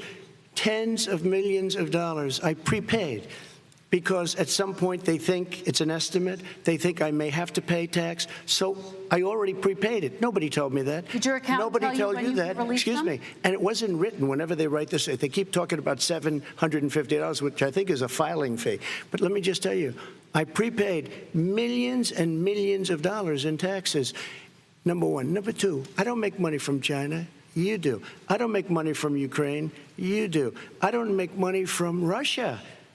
You made $3.5 million, Joe, and your son gave you. They even have a statement that we have to give 10% to the big man. You're the big man, I think. I don't know. Maybe you're not, but you're the big man, I think. Your son said we have to give 10% to the big man. Joe, what's that all about? It's terrible. All right, gentlemen, I want to ask you both some questions about all of this. But I'm going to let you both respond very quickly. You just said you spoke to your accountant about potentially releasing your taxes. Did he tell you when you can release them? Do you have a deadline for when you're going to release them? I get treated worse than the Tea Party got treated. Because I have a lot of people in there, deep down in the IRS, they treat me horribly. We made a deal, it was all settled until I decide to run for president. I get treated very badly by the IRS, very unfairly. But we had a deal all done. As soon as we're completed with the deal, I want to release it. But I have paid millions and millions of dollars, and it's worse than paying. I paid in advance. It's called prepaying your taxes. I paid in advance. I want to ask you both about questions regarding your potential foreign entanglements and questions that have been raised to give you both a chance to talk about this more broadly. Respond very quickly, and then I'll get to my question. Why did he's been saying this for 4 years? Show us. Just show us. Stop playing around. You've been saying for 4 years you're going to release your taxes. Nobody knows, Mr. President. What they do know is you're not paying your taxes, or you're paying taxes that are so low. When last time he said what he paid, he said, I only pay that little because I'm smart. I know how to game the system. Come on, folks. So, President Trump, and then I want to get to two questions to both of you Sure. on this. I was put through a phony witch hunt for 3 years. It started before I even got elected. They spied on my campaign. No president should ever have to go through what I went through. Let me just say this. Mueller and 18 angry Democrats and FBI agents all over the place spent $48 million. They went through everything I had, including my tax returns, and they found absolutely no collusion and nothing wrong. $48 million. I guarantee you, if I spent $1 million on you, Joe, I could find plenty wrong, because the kind of things that you've done and the kind of monies that your family has taken. I mean, your brother made money in Iraq, millions of dollars. Your other brother made a fortune, and it's all through you, Joe. And they say you get some of it, and you do live very well. You have houses all over the place. You live very well. All right, gentlemen, let me just ask some questions about all of this broadly. Vice President Biden, there have been questions about the work your son has done in China and for a Ukrainian energy company when you were vice president. In retrospect, was anything about those relationships inappropriate or unethical? Nothing was unethical. Here's what the deal. With regard to Ukraine, we had this whole question about whether or not, because he was on the board, I later learned of a Burisma, a company, that somehow I had done something wrong. Yet every single solitary person, when he was going through his impeachment, testifying under oath who worked for him, said, I did my job impeccably. I carried out U.S. policy. Not one single solitary thing was out of line. Not a single thing, number one. Number two, the guy who got in trouble in Ukraine was this guy trying to bribe the Ukrainian government to say something negative about me, which they would not do and did not do, because it never, ever, ever happened. My son has not made money in terms of this thing about, what are you talking about, China. I have not had, the only guy made money from China is this guy. He's the only one. Nobody else has made money from China. President Trump, let me ask my question to you. But could I just one thing? Very quickly. His son didn't have a job for a long time, was sadly no longer in the military service. I won't get into that. And he didn't have a job. As soon as he became vice president, Burisma, not the best reputation in the world. I hear they paid him $183,000 a month. Listen to this. $183, and they gave him a $3 million upfront payment. All right. And he had no energy. I'm going to let the vice president That's respond to that quickly, and then I need to get to a question to you. Very quickly. No basis for that. Everybody investigated that. No one said anything he did was wrong in Ukraine. Okay, President Trump, this is for you. Since you took office, you've never divested from your business. You've personally promoted your properties abroad. A report this week, which was referenced, does indicate that your company has a bank account in China. So how can voters know that you don't have any foreign conflicts of interest? I have many bank accounts, and they're all listed, and they're all over the place. I mean, I was a businessman doing business. The bank account you're referring to, which is, everybody knows about it, it's listed. The bank account was in 2013. That's what it was. It was opened it was closed in 2015, I believe. And then I decided, because I was thinking about doing a deal in China like millions of other people. I was thinking about it, and I decided I'm not going to do it. Didn't like it. I decided not to do it. Had an account open, and I closed it. Okay. Excuse me. And then, unlike him, where he's vice president and he does business, I then decided to run for president after that. That was before. So I closed it before I even ran for president, let alone became president. Big difference. He is the vice president of the United States, and his son, his brother, and his other brother are getting rich. They're like a vacuum cleaner. They're sucking up money every Trump, place thank he you. goes. We do need to move on. I do want to ask you, Vice President Biden, about China. Let's talk about China more broadly. There have, of course, President Trump has said that they should pay for not being fully transparent in regards to the coronavirus. If you were president, would you make China pay? And please be specific. What would that look like? What I'd make China do is play by the international rules, not like he has done. He has caused the deficit of China to go up, not down, with China. up, not down. We are making sure that in order to do business in China, you have to give all your intellectual property. You have to have a partner in China. It's 51%. We would not do that at all, number one. Number two, we're in a situation where China would have to play by the rules internationally as well. When I met with Xi, when I was still vice president, he said we're setting up air identification zones in the South China Sea. You can't fly through them. I said we're going to fly through them. We just flew B-52, B-1 bombers through it. We're not going to pay attention. They have to play by the rules. And what's he do? He embraces guys like the thugs like in North Korea and the Chinese president and Putin and others, and he pokes his finger in the eye of all of our friends, all of our allies. We make up we're 25% of the world's economy. We need to be having the rest of our friends with us saying to China, these are the rules. You play by them or you're going to pay the price for not paying by them economically. That's the way I will run it. And that's what we did in upholding steel tariffs and a range of other things when we were president and vice president. All right, let's talk about North Korea. Excuse me, no, I have to respond to that. Okay. Very quickly, and then we're going to move on to North Korea. With $1.5 billion from China to manage after spending 10 minutes in office and being in Air Force Two, number one. Number two, there's a very strong email talking about your family wanting to make $10 million a year for introductions. President Trump, on China policy, though, what specifically are you going to do? What specifically are you going to do to make China pay? You've said you're going to make them pay. China is paying. They're paying billions and billions of dollars. I just gave $28 billion. New sanctions? I just gave $28 billion to our farmers. Taxpayers' money. It's what? Taxpayers' money. Didn't come from China. You know the taxpayer it's called China. China paid $28 billion, and you know what they did to pay it, Joe? They devalued their currency, and they also paid up. And you know who got the money? Our farmers, our great farmers, because they were targeted. You never charged them anything.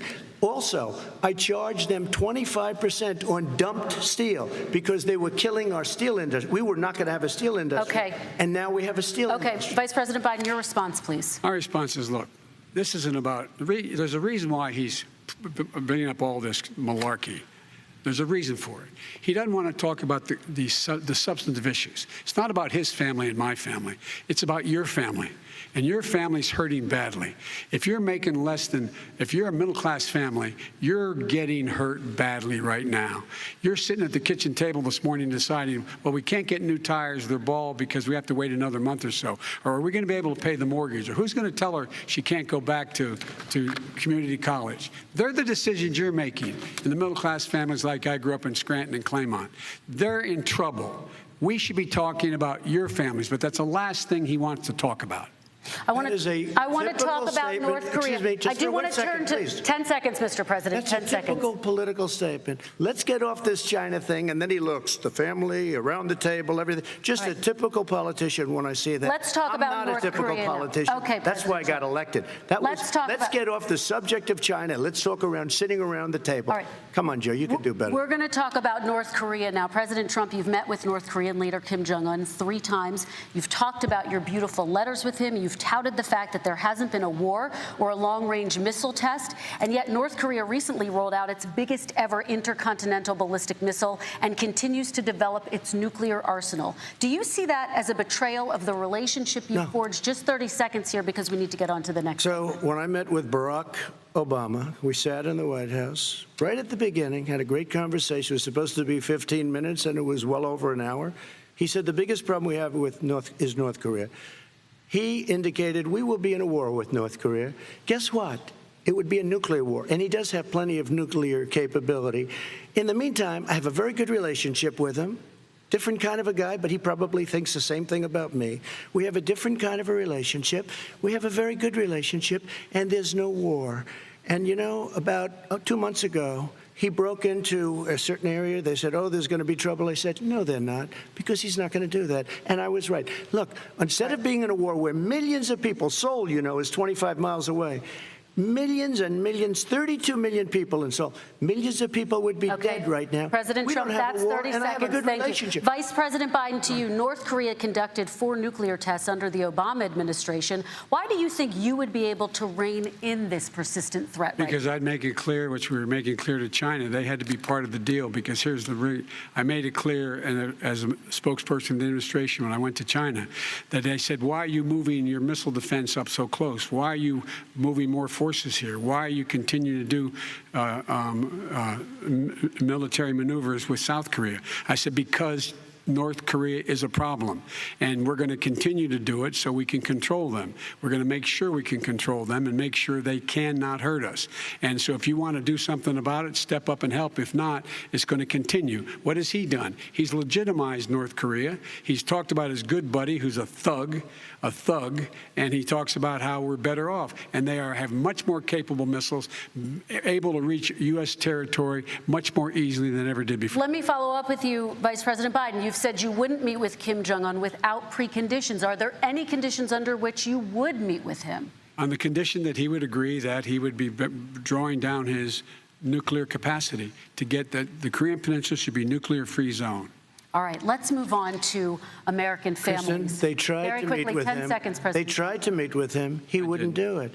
He didn't like Obama. He didn't like him. He wouldn't do it. Okay, I got to give him a chance to respond to that before we move on. And that's okay.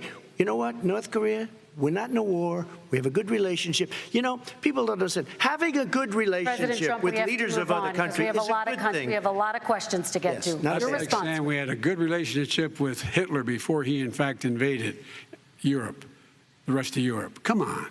The reason he would not meet with President Obama is because President Obama said, we're going to talk about denuclearization. We're not going to legitimize you, and we're going to continue to put stronger and stronger sanctions on you. That's why he wouldn't meet with us. All right, let's move on. Let's move on and talk about American families. He left me a mess, Kristen. President Trump, okay, we do need to move on. They left me a mess.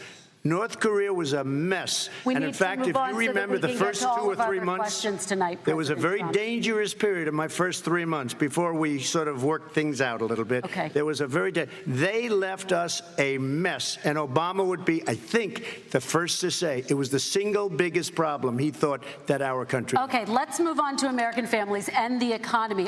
One of the issues that's most important to them is health care, as you both know. Today, there was a key vote on a new Supreme Court justice, Amy Coney Barrett, and health care is at the center of her confirmation fight. Over 20 million Americans get their health insurance through the Affordable Care Act. It's headed to the Supreme Court, and your administration, Mr. President, is advocating for the court to overturn it.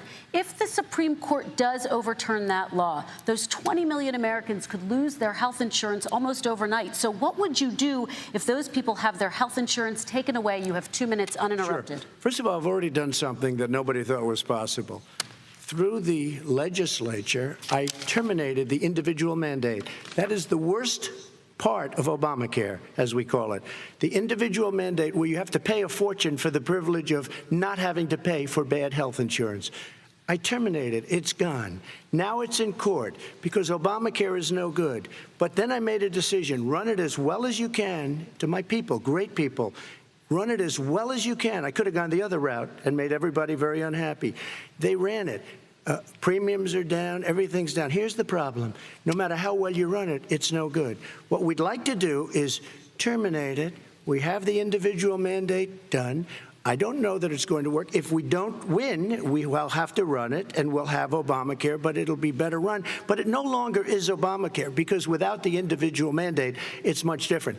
Pre-existing conditions will always stay. What I would like to do is a much better health care, much better, will always protect people with pre-existing. So I'd like to terminate Obamacare, come up with a brand new, beautiful health care. The Democrats will do it because there'll be tremendous pressure on them, and we might even have the House by that time, and I think we're going to win the House, okay? You'll see, but I think we're going to win the House. But come up with a better health care, always protecting people with pre-existing conditions. And one thing very important, we have 180 million people out there that have great private health care. far more than we're talking about with Obamacare. Joe Biden is going to terminate all of those policies. These are people that love their health care, people that have been successful, middle-income people, been successful. They have 180 million plans, 180 million people, families, under what he wants to do, which will basically be socialized medicine. He won't even have a choice. They want to terminate 180 million plans. We have done an incredible job on health care, and we're going to do even better. Okay, Vice President Biden, yes, this is for you. Your health care plan calls for building on Obamacare. So my question is, what is your plan if the law is ruled unconstitutional by the Supreme Court? You have 2 minutes uninterrupted. What I'm going to do is pass Obamacare with a public option. It'll become Biden care. The public option is an option that says that if you, in fact, do not have the wherewithal to be, if you qualify for Medicaid and you do not have the wherewithal in your state to get Medicaid, you automatically are enrolled, providing competition for insurance companies. That's what's going to happen. Secondly, we're going to make sure we reduce the premiums and reduce drug prices by making sure that there's competition that doesn't exist now by allowing the Medicare to negotiate drug prices with the insurance companies. Thirdly, the idea that I want to eliminate private insurance, the reason why I had such a fight with 20 candidates for the nomination was I support private insurance. That's why not one single person with private insurance would lose their insurance under my plan, nor did they under Obamacare. They did not lose their insurance unless they chose they wanted to go to something else. Lastly, we're going to make sure we're in a situation that we actually protect pre-existing. There's no way he can protect pre-existing conditions. None, zero. You can't do it in the ether. He's been talking about this for a long time. He's never come up with a plan. I guess we're going to get the pre-existing condition plan the same time we get the infrastructure plan that we've been waiting since 17, 18, 19, and 20. The fact, I still have a few more minutes. I know you're getting anxious. The fact is that he's already cost the American people, because of his terrible handling of the COVID virus and the economic spillover, 10 million people have lost their private insurance. And he wants to take away 22 million more people who have it under Obamacare, and over 110 million people with pre-existing conditions, and all the people from COVID are going to have pre-existing conditions. What are they going to do? I have a follow-up for you, Vice President Biden. It relates to something that President Trump said. He's accusing you of wanting socialized medicine. What do you say to people who have concerns that your health care plan, which includes a government insurance option, takes the country one step closer to a health care system run entirely by the government? What's your response to them? I say it's ridiculous. It's like saying that, the idea that the fact that there's a public option that people can choose, that makes it a socialist plan. Look, the difference between the president, I think health care is not a privilege, it's a right. Everyone should have the right to have affordable health care. And I am very proud of my plan. It's gotten endorsed by all the major labor unions, as well as a whole range of other people who, in fact, are concerned in the medical field. This is something that's going to save people's lives, and this is going to give some people an opportunity to have health care for their children. How many of you home are worried and rolling around in bed tonight wondering what in God's name you're going to do if you get sick because you've lost your home insurance, your health insurance, your company's gone under? We have to provide health insurance for people at an affordable rate, and that's what I do. President Trump, he was there response. for 47 years. He didn't do it. He was now there as vice president for 8 years, and it's not like it was 25 years ago. It was 3 3/4. It was just a little while ago, right? Less than 4 years ago. He didn't do anything. He didn't do it. He wants socialized medicine, and it's not that he wants it. His vice president, she is more liberal than Bernie Sanders and wants it even more. Bernie Sanders wants it. The Democrats want it. You're going to have socialized medicine, just like you went with fracking. We're not going to have fracking. We're going to stop fracking. We're going to stop fracking. Then he goes to Pennsylvania after he gets a nomination, where he got very lucky to get it. And he goes to Pennsylvania and he says, oh, we're going to have fracking. And you never asked that question. And by the way, so far, I respect very much the way you're handling this, I have to say. By the way. But somebody should ask the question. You can ask. He goes for a year. There will be no fracking. We have a number of topics we're going to get to. That's a big question. We're going to get to. It's the same thing with socialized medicine. I have to respond. Vice President, your response, please. My response is people deserve to have affordable health care, period. Period, period, period. And the Biden care proposal will, in fact, provide for that affordable health care, lower premiums. What we're going to do is going to cost some money. It's going to cost over $750 billion over 10 years to do it. And they're going to have lower premiums. You can buy into the better plans, the cheaper plans, lower your premiums, deal with unexpected billing, and have your drug prices drop significantly. He keeps talking about it. He hasn't done a thing for anybody on health care. Not a thing. Kristen, when Very he quickly, says, then I want to talk about what's happening on Capitol Hill. He's talking about socialized medicine and when he and healthcare. When he talks about a public option, he's talking about destroying your Medicare, totally destroyed, and destroying your Social Security. And this whole country will come down. You know, Bernie Sanders tried it in his state. He tried it in his state. His governor was a very liberal governor. They want to make it work. Okay, let's let Vice President Biden respond. It doesn't Vice work. President Biden, He's a very confused guy. He thinks he's running against somebody else. He's running against Joe Biden. I beat all those other people because I disagreed with them. Joe Biden he's running against. And the idea that we're in a situation that they're going to destroy Medicare, this is the guy that the actuary at Medicare said, if in fact, at Social Security, if in fact he continues to withhold his plan to withhold the tax on Social Security, Social Security will be bankrupt by 2023. With no way to make up for it. This is the guy who's tried to cut Medicare. So I mean, the idea that Donald Trump is lecturing me on Social Security and Medicare? Come on. He tried to get rid of, he tried to hurt Social Security years ago. Years ago. Go back and look at the records. He tried to hurt Social Security years ago. All right, let's move on. I'm going to move on. Mr. President, I have to move on to the next question. They said the stock market will boom if I'm elected.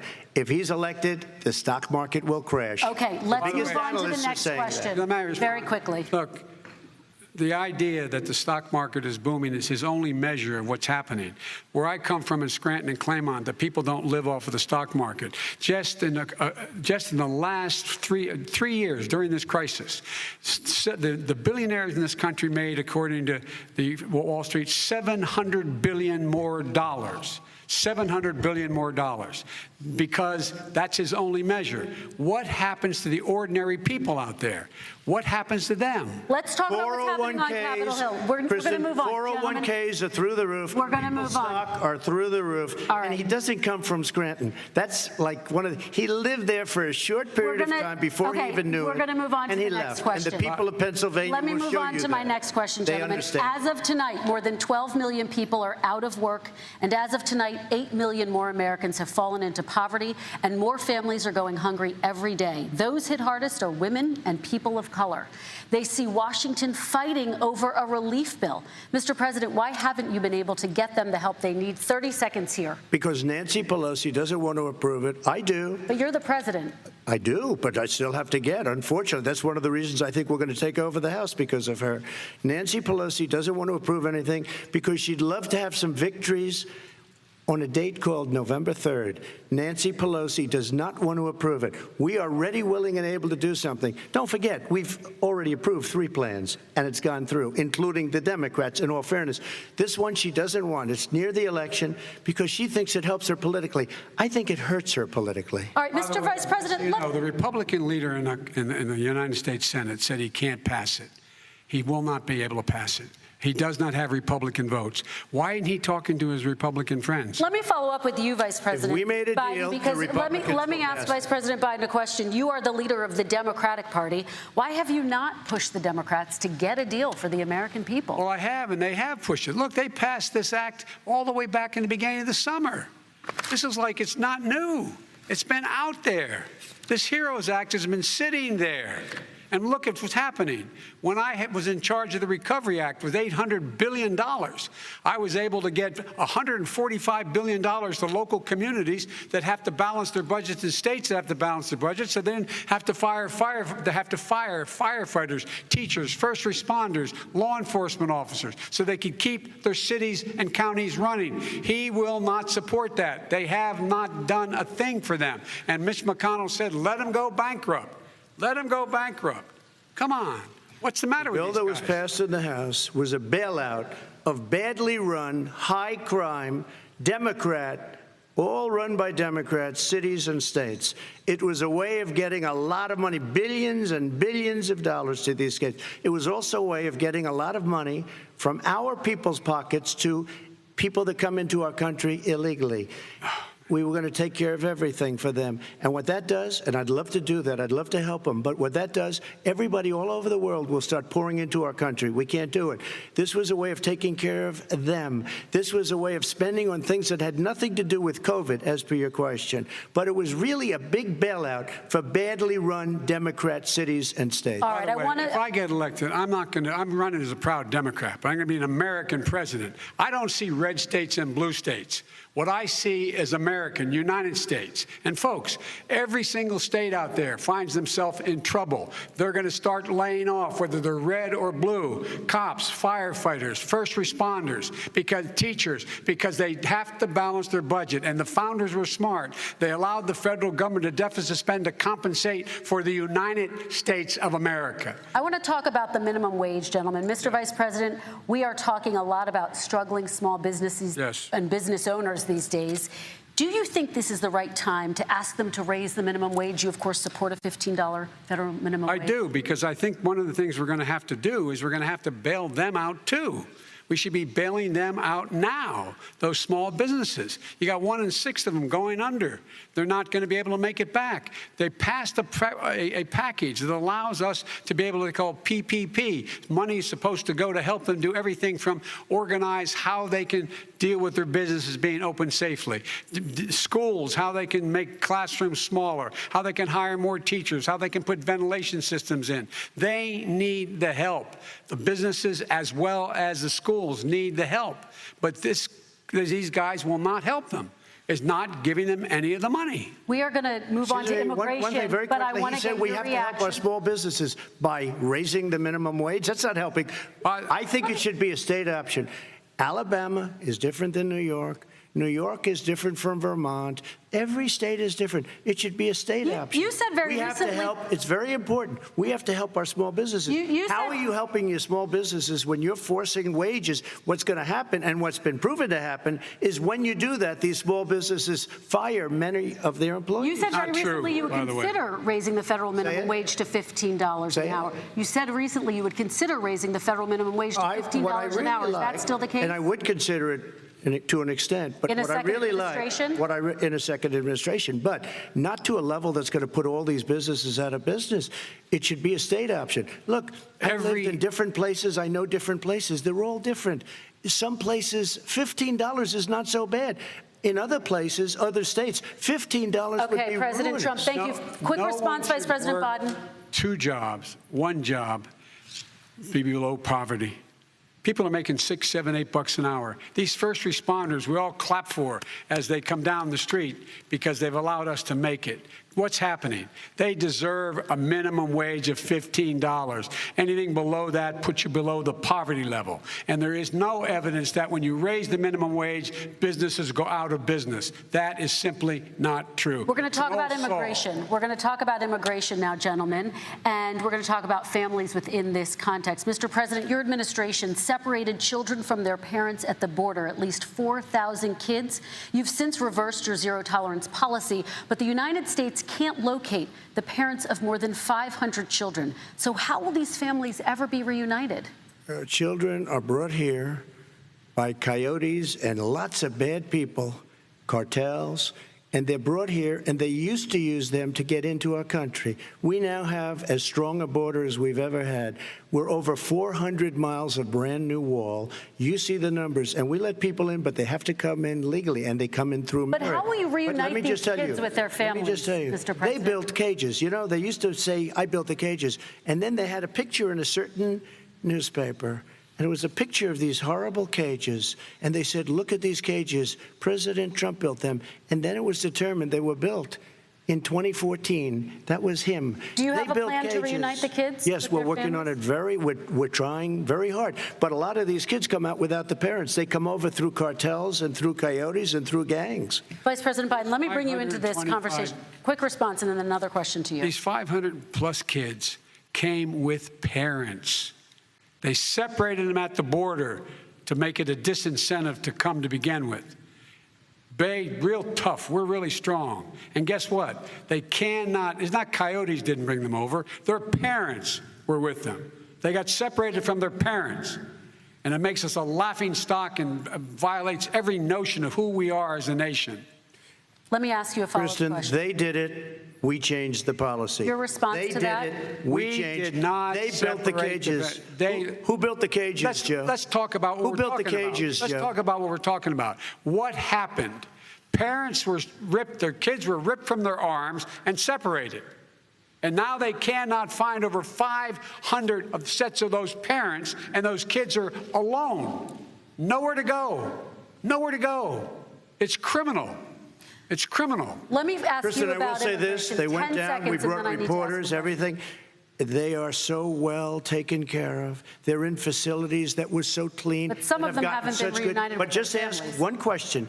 Who built the cages? I'd love you to ask him that. Who built the cages? Let me ask about your immigration policy, Mr. Vice President. The Obama administration did fail to deliver immigration reform, which had been a key promise during the administration. It also presided over record deportations as well as family detentions at the border before changing course. So why should voters trust you with an immigration overhaul now? Because we made a mistake. It took too long to get it right. It took too long to get it right. I'll be president of the United States, not vice president of the United States. And the fact is, I've made it very clear. Within 100 days, I'm going to send to the United States Congress a pathway to citizenship for over 11 million undocumented people. And all of those so-called dreamers, those DACA kids, they're going to be immediately certified again to be able to stay in this country and put on a path to citizenship. The idea that they are being sent home by this guy, and they want to do that, is they've gone to a country they've never seen before.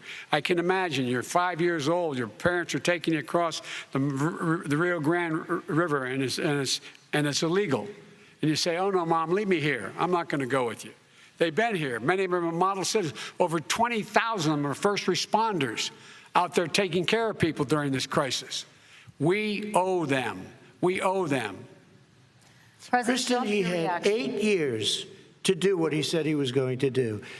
And I've changed without having a specific. We got rid of catch and release. We got rid of a lot of horrible things that they put in and that they lived with. But he had 8 years he was vice president. He did nothing except build cages to keep children in. Vice President Biden, your response. The catch and release, you know what he's talking about there? If, in fact, you had a family came across and they were arrested, they, in fact, were given a date to show up for their hearing. They were released. And guess what? They showed up for a hearing. And this is the first president in the history of the United States of America that anybody seeking asylum has to do it in another country. That's never happened before in America. That's never happened before in America. You come to the United States and you make your case that I seek asylum based on the following premise, why I deserve it under American law. They're sitting in squalor on the other side of the river. President Trump, your response, So 30 important. seconds, and then we'll move It just shows that he has no understanding of immigration or the laws. Catch and release is a disaster. A murderer would come in, a rapist would come in, a very bad person would come in. We would take their name. We have to release them into our country. And then you say they come back. Less than 1% of the people come back. We have to send ICE out and Border Patrol out to find them. We would say, come back in 2 years, 3 years. We're going to give you a court case. You need Perry Mason. We're going to give you a court case. When you say they come back, they don't come back, Joe. They never come back. Only the really, I hate to say this, but those with the lowest IQ, they might come back. Okay, But they're President Trump, very, let's very give few. Vice President Biden a chance to respond, and then we're going to move on to the You next don't know section. the law, Joe. Vice President Biden, your response. Know the law. What he's telling you is simply not true. Well, check it out. They don't come back. Check it out. All right, let's move on. But we don't have to worry about it because they terminated it, so we don't have to worry about it Let's anymore. move on to the next And you have section. 525 kids not knowing where in God's name they're going to be and lost their parents. Go ahead. All right. Let's talk about our next section, which is race in America. And I want to talk about the way Black and brown Americans experience race in this country. Part of that experience is something called the talk. It happens regardless of class and income. Parents who feel they have no choice but to prepare their children for the chance that they could be targeted, including by the police, for no reason other than the color of their skin. Mr. Vice President, in the next 2 minutes, I want you to speak directly to these families. Do you understand why these parents fear for their children? I do. I do. You know, my daughter is a social worker, and she's written a lot about this. She has a graduate degree from the University of Pennsylvania in social work. And, you know, one of the reasons why I ended up working on the east side of Wilmington, Delaware, which is 90% African American, was to learn more about what was going on. I never had to tell my daughter, if she's pulled over, make sure she puts, for a traffic stop, put both hands on top of the wheel and don't reach for the glove box because someone may shoot you. But a black parent, no matter how wealthy or how poor they are, has to teach their child, when you're walking down the street, don't have a hoodie on when you go across the street. Making sure that you, in fact, if you get pulled over, just yes, sir, no, sir, hands on top of the wheel, because you are, in fact, the victim, whether you're a person making child of a $300,000 a year person or someone who's on food stamps. The fact of the matter is there is institutional racism in America. And we have always said, we've never lived up to it, that we hold these truths to be self-evident. All men and women are created equal. Well, guess what? We have never, ever lived up to it, but we've always constantly been moving the needle further and further to inclusion, not exclusion. This is the first president to come along and says, that's the end of that. We're not going to do that anymore. We have to provide for economic opportunity, better education, better health care, better access to schooling, better access to opportunity to borrow money to start businesses. All the things we can do, and I've laid out a clear plan as to how to do those things, just to give people a shot. It's about accumulating the ability to have wealth as well as it is to be free from violence. President Trump, same question to you, and let me remind you of the question. I would like you to speak directly to these families. Do you understand why these parents fear for their children? Yes, I do.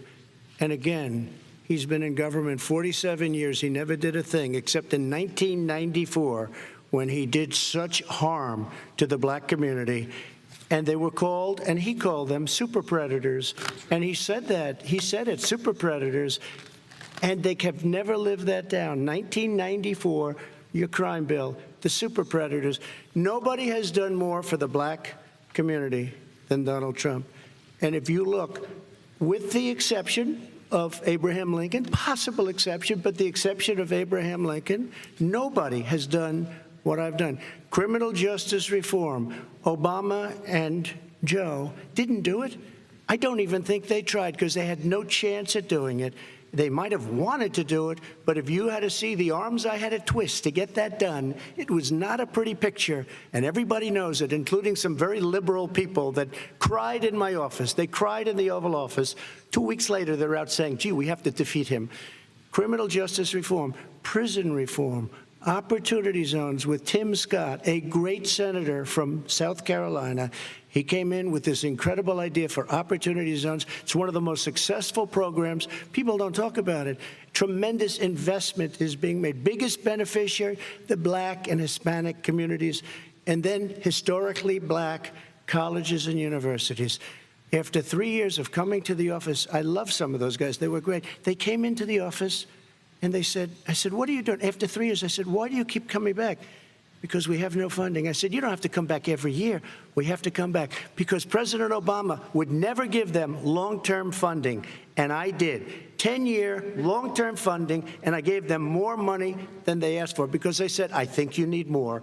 And I said, the only bad part about this is I may never see you again because I got very friendly with them, and they like me and I like them. But I saved historically black colleges and universities. Okay, and we're going to talk about both of your records, but your response to that, Vice President? My response to that is I never, ever said what he accused me of saying.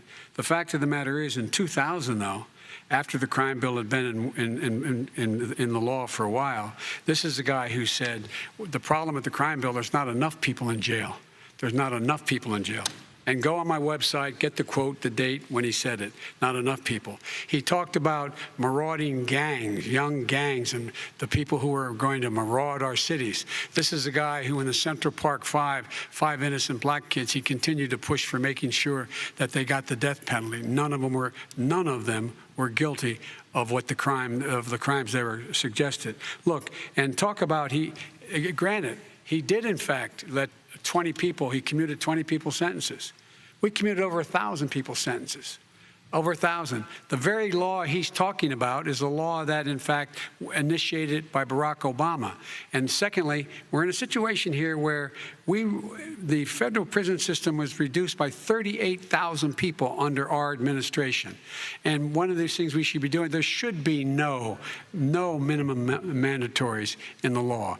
That's why I'm offering $20 billion to states to change their state laws to eliminate minimum mandatories and set up drug courts. No one should be going to jail because they have a drug problem. They should be going to rehabilitation, not to jail. We should fundamentally change the system, and that's what I'm going to do. But why didn't he do it 4 years ago? Why didn't you do that 4 years ago, even less than that? Why didn't you? When you were vice president, you keep talking about all these things you're going to do and you're going to do this, but you were there just a short time ago and you guys did nothing. We did. You know, Joe, I ran because of you. I ran because of Barack Obama, because you did a poor job. If I thought you did a good job, I would have never run. I would have never run. I ran because of you. I'm looking at you now. You're a politician. I ran because of you. All right, Vice President Biden, your response to that, and then I do have some questions for both of you. Well, I tell you what, I hope he does look at me, because what's happening here is, you know who I am. You know who he is. You know his character. You know my character. You know our reputations for honor and telling the truth. I am anxious to have this race. I am anxious to see this take place. The character of the country is on the ballot. Our character is on the ballot. Look at us closely. Let me ask some follow-up. Please respond, and then we're going to have follow-up questions. If this stuff is true about Russia, Ukraine, China, other countries, Iraq, if this is true, then he's a corrupt politician. So don't give me the stuff about how you're this innocent baby. Joe, they're calling you a corrupt politician. Nobody. President Trump, I want to stay on the issue of race. We're talking about the issue.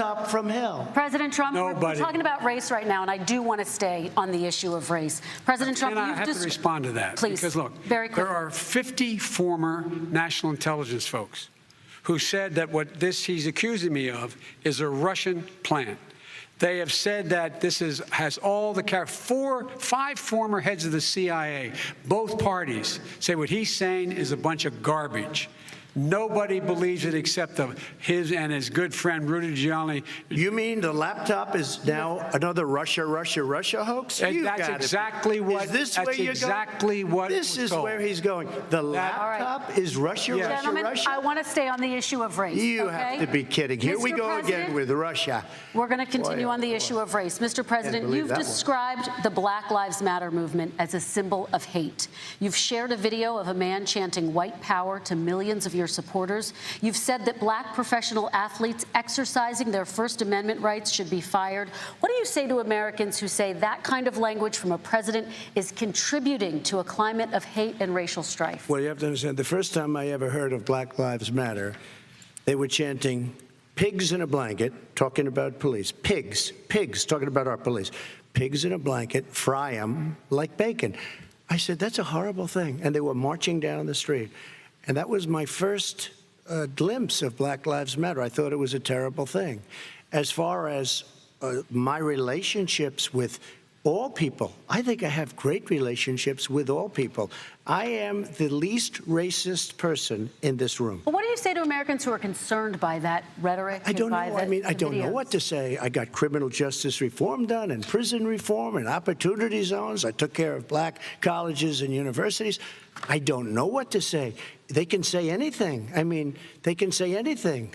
It makes me sad because I am the least racist person. I can't even see the audience because it's so dark, but I don't care who's in the audience. I'm the least racist person in this room. Okay, Vice President Biden, let me ask you very quickly, and then I have a follow-up question for you. Abraham Lincoln here is one of the most racist presidents we've had in modern history. He pours fuel on every single racist fire. Every single one. Started off his campaign coming down the escalator saying he's going to get rid of those Mexican rapists. He's banned Muslims because they're Muslims. He has moved around and made everything worse across the board. He says about the poor boys, last time we were on stage here, he said, I told them to stand down and stand ready. Come on. This guy is a dog whistle about as big as a foghorn. President Trump, I'm going to give you 10 seconds to respond, and then I have a follow-up. No, he made a reference to Abraham Lincoln. Where did that come in? I mean, you said you're Abraham Lincoln. No, where did that? No. You said. I said not since Abraham Lincoln has anybody done what I've done for the black community. And I'm saying. I didn't say I'm Abraham Lincoln. I said not since Abraham Lincoln has anybody done what I've done for the black community. Now, you have done nothing other than the crime bill, which put tens of thousands of black men, mostly, in jail. All right, let me They ask remember Vice it President because if you Biden look a at what's question. happening with the voting right now, Let me ask they Vice remember President that Biden you treated them very, very badly. Just take a look at what's happening out there. Vice President Biden, let me give you a chance to respond within this context. Crime bills that you supported in the 80s and 90s contributed to the incarceration of tens of thousands of young black men who had small amounts of drugs in their possession. They are sons, they are brothers, they're fathers, they're uncles, whose families are still to this day, some of them suffering the consequences. So speak to those families. Why should they vote for you? One of the things is that in the 80s, we passed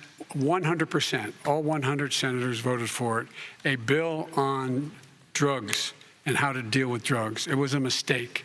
I've been trying to change the since then, particularly the portion on cocaine. That's why I've been arguing that, in fact, we should not send anyone to jail for a pure drug offense.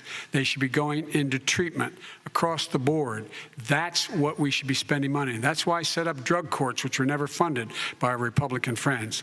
They should not be going to jail for a drug or an alcohol problem. They should be going into treatment.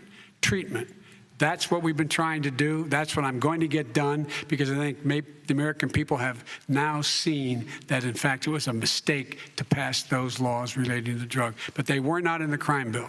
But why didn't he get it done? See, it's all talk, no action with these politicians. Why didn't he get it done? That's what I'm going to do when I become president. You were vice president along with Obama as your president, your leader, for 8 years. Why didn't you get it done? You had 8 years to get it done. Now you're saying you're going to get it done because you're all talk and no action, Jim. We got a lot of it done. We released 38,000. We got 38,000 prisoners left from the. You got nothing done. 38,000 prisoners were released from federal prison. There were over 1,000 people who were given clemency. In fact, we're the ones that put in the legislation saying we could look at pattern and practice of police departments and what they were doing, how they were conducting themselves. I could go on, but we began the process. We lost an election. That's why I'm running to win back that election and change his terrible policy. I just asked one question. Why didn't you do it in the 8 years, a short time ago? Why didn't you do it? You just said, I'm going to do that. I'm going to do this. You put tens of thousands of mostly black young men in prison. Now you're saying you're going to undo that. Why didn't you get it done? You had 8 years with Obama. You know why, Joe? Because you're all talk and no action. All right, Vice President Biden, and then we're going to move on to the next section. We had a Republican Congress. That's the answer. Well, you got to talk them into it, Joe. Sometimes you got to talk them into it. We're going to move on to our next section, like I did with criminal justice reform. I had to talk Democrats into it. Gentlemen, we're running out of time, so we got to get on to climate change, please. You both have very different visions on climate change. President Trump, you say that environmental regulations have hurt jobs in the energy sector. Vice President Biden, you have said you see addressing climate change as an opportunity to create new jobs. For each of you, how would you both combat climate change and support job growth at the same time? Starting with you, President Trump, you have 2 minutes uninterrupted. So we have the Trillion Trees program. We have so many different programs. I do love the environment, but what I want is the cleanest, crystal clear water, the cleanest air. We have the best, lowest number in carbon emissions, which is a big standard that I notice Obama goes with all the time. Not Joe. I haven't heard Joe use the term because I'm not sure he knows what it represents or means, but I have heard Obama use it. And we have the best carbon emission numbers that we've had in 35 years under this administration. We are working so well with industry, but here's what we can't do. Look at China, how filthy it is. Look at Russia. Look at India. It's filthy. The air is filthy. The Paris Accord, I took us out because we were going to have to spend trillions of dollars, and we were treated very unfairly. When they put us in there, they did us a great disservice. They were going to take away our businesses.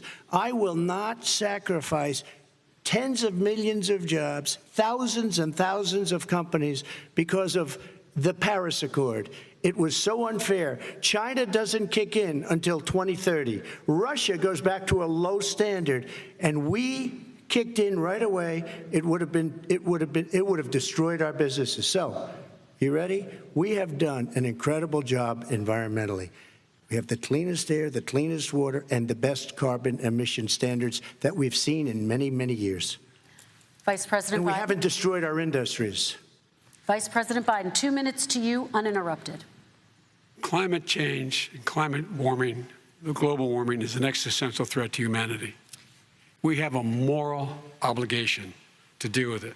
And we're told by all the leading scientists in the world we don't have much time. We're going to pass the point of no return within the next 8 to 10 years. 4 more years of this man eliminating all the regulations that were put in by us to clean up the climate, to limit limit emissions, will put us in a position where we're going to be in real trouble. Here's where we have a great opportunity. I was able to get both all the environmental organizations as well as labor, the people worried about jobs, to support my climate plan. Because what it does, it will create millions of new good-paying jobs. We're going to invest in, for example, 50,000 charging stations on our highways so that we can own the electric car market of the future. In the meantime, China is doing that. We're going to be in a position where we're going to see to it that we're going to take 4 million existing buildings and 2 million existing homes and retrofit them so they don't leak as much energy, saving hundreds of millions of barrels of oil in the process and creating significant number of jobs. And by the way, the whole idea of what this is all going to do, it's going to create millions of jobs, and it's going to clean the environment. Our health and our jobs are at stake. That's what's happening. And right now, by the way, Wall Street firms indicated that my plan will, in fact, create 18.6 million jobs, 7 million more than his. This is from Wall Street. And I'll create $1 trillion more in economic growth than his proposal does. Not on climate, just on the economy. President Trump, today came out and said very strongly, $6,500 will be taken away from families under his plan, that his plan is an economic disaster.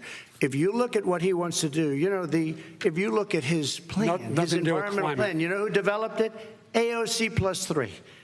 They know nothing about the climate. I mean, she's got a good line of stuff, but she knows nothing about the climate. And they're all hopping through hoops for AOC plus 3. Look, their real plan costs $100 trillion. If we had the best year in the history of our country for 100 years, we would not even come close to a number like that. When he says buildings, they want to take buildings down because they want to make bigger windows into smaller windows. As far as they're concerned, if you had no window, it would be a lovely thing. This is the craziest plan that anybody has ever seen. And this wasn't done by smart people. This wasn't done by anybody. Frankly, I don't even know how it can be good politically. Right. They want to spend $100 trillion. That's their real number. He's trying to say it was 6. It's $100 trillion. They want to knock down buildings and build new buildings with little, tiny, small windows. I mean, and many other things. Okay. And many other things. Let me have the Vice President respond, and we're running out of time, and we have a lot more questions to get to. So let's hear from the Vice President. I have a number more questions. I don't know where he comes from. I don't know where he comes up with these numbers. $100 trillion. Give me a break. This plan is endorsed by every major environmental group and every labor group. Labor. because they know the future lies. The future lies in us being able to breathe, and they know there are good jobs in getting us there. And by the way, the fastest growing industry in America is the electric, solar energy and wind. He thinks wind causes cancer, windmills. It's the fastest growing jobs, and they pay good prevailing wages, $45, $50 an hour. We can grow and we can be cleaner if we go the route I'm proposing. President Trump, please respond, and then I have some We are follow-ups. energy independent for the first time. We don't need all of these countries that we had to fight war over because we needed their energy. We are energy independent. I know more about wind than you do. It's extremely expensive, kills all the birds.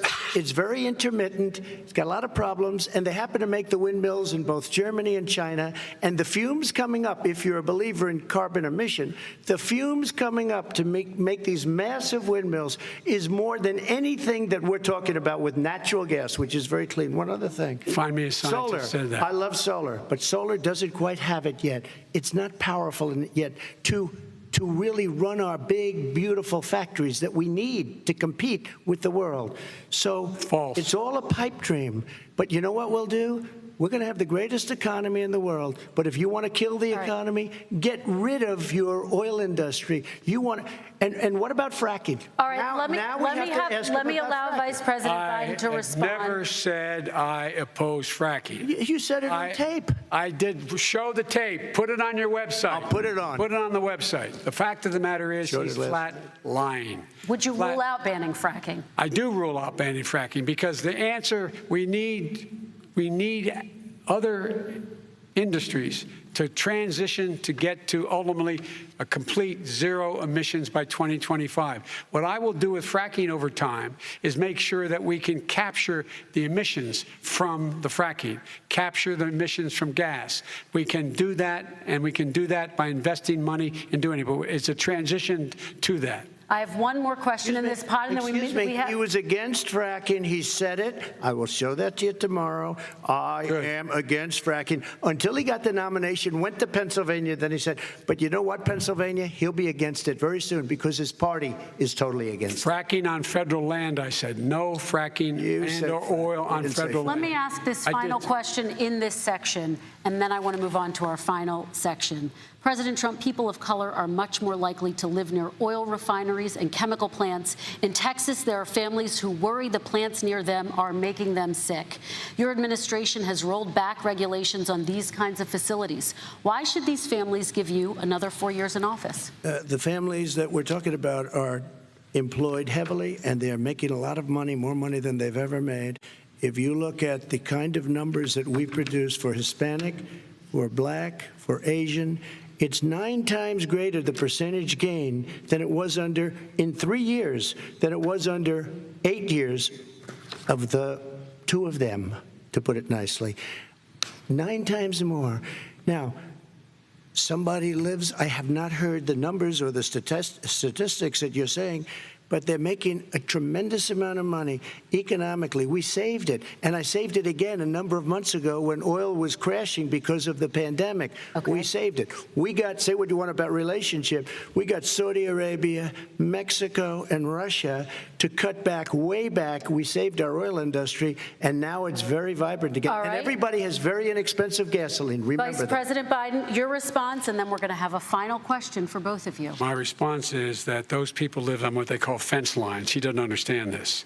They live near chemical plants that, in fact, pollute, chemical plants and oil plants and refineries that pollute. I used to live near that when I was growing up in Claymont, Delaware. And there are more oil refineries in Marcus Hook and the Delaware River than there is any place, including in Houston at the time. When my mom get in the car and when there was first frost to drive me to school, turn in the windshield wiper, there'd be oil slick in the window. That's why so many people in my state were dying and getting cancer. The fact is, those frontline communities, it doesn't matter what you're paying them. It matters how you keep them safe. What do you do? And you impose restrictions on the pollutions the pollutants coming out of those fence line communities. Okay, I have one final question. Would he close down the oil industry? It falls. Would you close down the oil industry? By the way, I would transition from the oil industry, yes. Oh, I would that's transition. a big statement. It is a big statement. That's a because big statement. I would stop. Why would you do that? Because the oil industry pollutes significantly. I see. Here's the deal. But That's you a can't big do statement. that. Well, if you let me finish the statement, because it has to be replaced by renewable energy over time.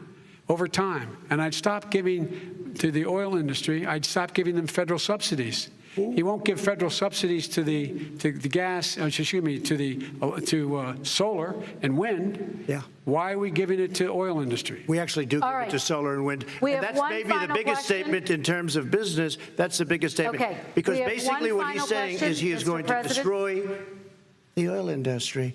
Will you remember that, Texas? Will you remember that, Pennsylvania, Oklahoma? Vice President Biden, let me give you 10 seconds to respond, and then Ohio. I have to get to the final question. Vice President Biden. He takes everything out of context. But the point is, look, we have to move toward a net zero emissions. The first place to do that by the year 2035 is in energy production. By 2050, totally. All right. One Is he final gonna get question China to to both do of it? you. No, we're finished with Is this. he We going have to to get move on China to to our do it? final question. We No, have to I'm move going on to to our final rejoin Paris question. Accord and make China abide by what they agreed to. All right, this is about leadership, gentlemen. And this first question does go to you, President Trump. Imagine this is your inauguration day. What will you say in your address to Americans who did not vote for you? You'll each have 1 minute, starting with you, Mr. We have to make our country totally successful as it was prior to the plague coming in from China. Now we're rebuilding it, and we're doing record numbers, 11.4 million jobs in a short period of time, et cetera. But I will tell you, go back. Before the plague came in, just before, I was getting calls from people that were not normally people that would call me. They wanted to get together. We had the best black unemployment numbers in the history of our country. Hispanic, women, Asian, people with diplomas, with no diplomas, MIT graduates, #1 in the class. Everybody had the best numbers. And you know what? The other side wanted to get together. They wanted to unify. Success is going to bring us together. We are on the road to success. But I'm cutting taxes, and he wants to raise everybody's taxes, and he wants to put new regulations on everything. He will kill it. If he gets in, you will have a depression, the likes of which you've never seen. Your 401ks will go to hell, and it'll be a very, very sad day for this country. All right. Vice President Biden, same question to you. What will you say during your inaugural address to Americans who did not vote for you? I will say, I'm an American president. I represent all of you, whether you voted for me or against me. And I'm going to make sure that you're represented. I'm going to give you hope. We're going to move. We're going to choose science over fiction. We're going to choose hope over fear. We're going to choose to move forward because we have enormous opportunities to make things better. We can grow this economy. We can deal with the systemic racism. And at the same time, we can make sure that our economy is being run and moved and motivated by clean energy, creating millions of new jobs. And that's the fact. That's what we're going to do. And I'm going to say, as I said at the beginning, what is on the ballot here is the character of this country: decency, honor, respect, treating people with dignity, making sure that everyone has an even chance. And I'm going to make sure you get that. You haven't been getting it the last 4 years.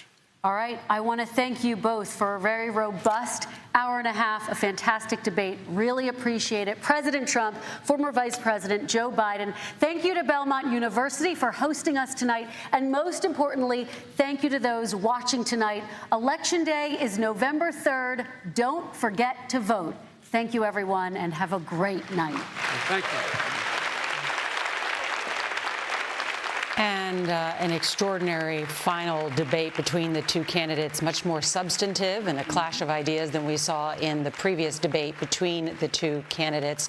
It was as if the muting of the microphones worked, or each of them noticed where their standing was in the polls and knew what they had to do tonight. Gail, you called it. You said that this would be a different President Trump tonight. Because I remember last time, the last 48 hours, people were counting. Donald Trump interrupted Joe Biden 73 times. So even his own supporters were saying that was not good. That was not good, and they were embarrassed for him.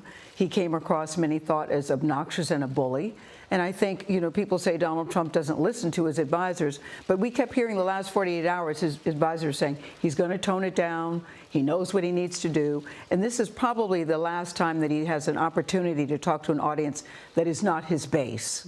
So he knows that people are watching. Joe Biden had to go and do no harm, do no foul, don't rock the boat. I think both of them can walk out tonight and say, I did very well.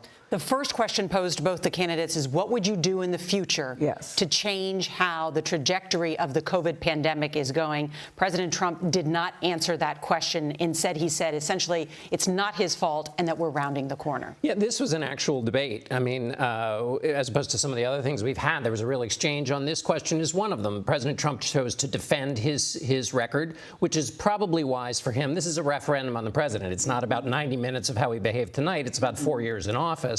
And that's what he's got to defend. But he didn't do on that question or even this last question, which was teed up nicely for the president and for Joe Biden for them to, and the president didn't take advantage of those questions. Why is that important? Because the dynamic of the race is the president is behind, and this was the last major opportunity with everybody watching, and he needed more than just adequate. He needed to do something to change the dynamic of the race, and I don't think there was anything in tonight that changed the dynamic of the race, although there were really interesting exchanges both on COVID, the question of what to do, small business, minimum wage, North Korea, health care, the Obamacare versus the president's yet to be announced, long delayed plan on health care. So there was quite a lot of substance. But John, do you think either one of them changed the dynamic of the race? If I was for both Biden supporters and Trump supporters, I would think my candidate did very well tonight in terms of addressing.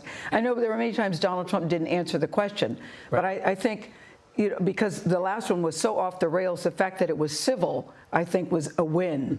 Well, a win. But what the political scientists will say is unless there's a major gaffe, or, for example, the way the president behaved in the first one, the polls don't change. If the polls don't change, Joe Biden is in better shape because if this race is a referendum on the president's handling of COVID, which a lot of people think it is, the president gets very low marks on that. He did nothing tonight to argue about the future because this future is going well into next year, and it has issues that are health-related, but also the economy doesn't get fixed until COVID gets fixed. Well, he's still saying he did a good job on COVID. And the numbers are rising. The rebuttal to anything the president says about COVID comes in the next report on the number of cases in America. And the places that are now struggling are rural areas, which have harder time handling it at the hospitals. We're going to a very tough period. The president needed some kind of answer to throw into that future. He was talking about the past. And I think we all know, tracking the president's rhetoric, he had been promising that a vaccine would come before election day. The science didn't bear that out, and the companies didn't like the political pressure.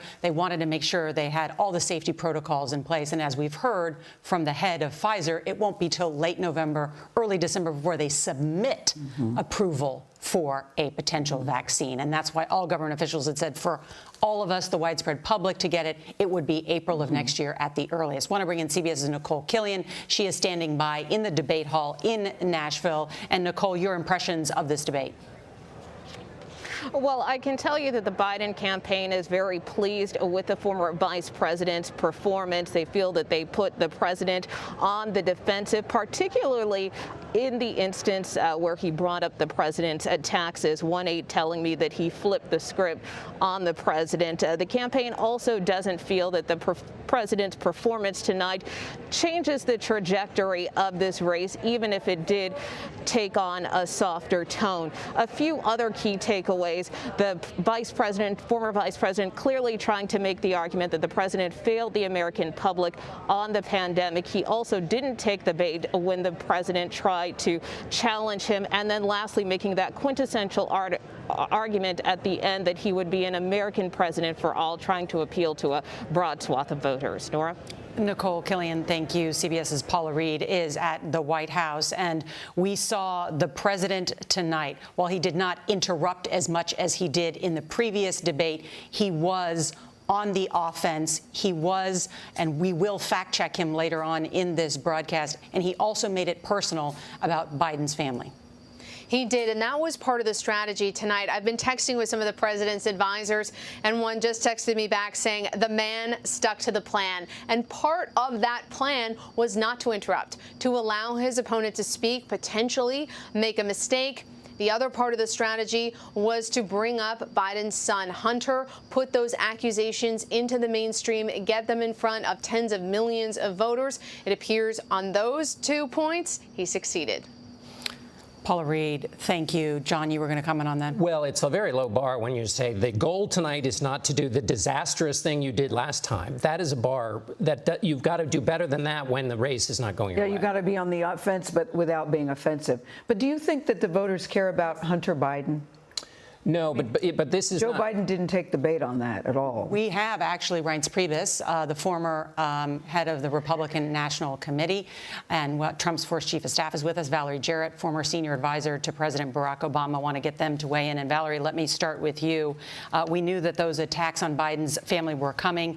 You saw Biden respond by saying, "I've released all 22 years of my tax returns. Where are your tax returns? It's all out there."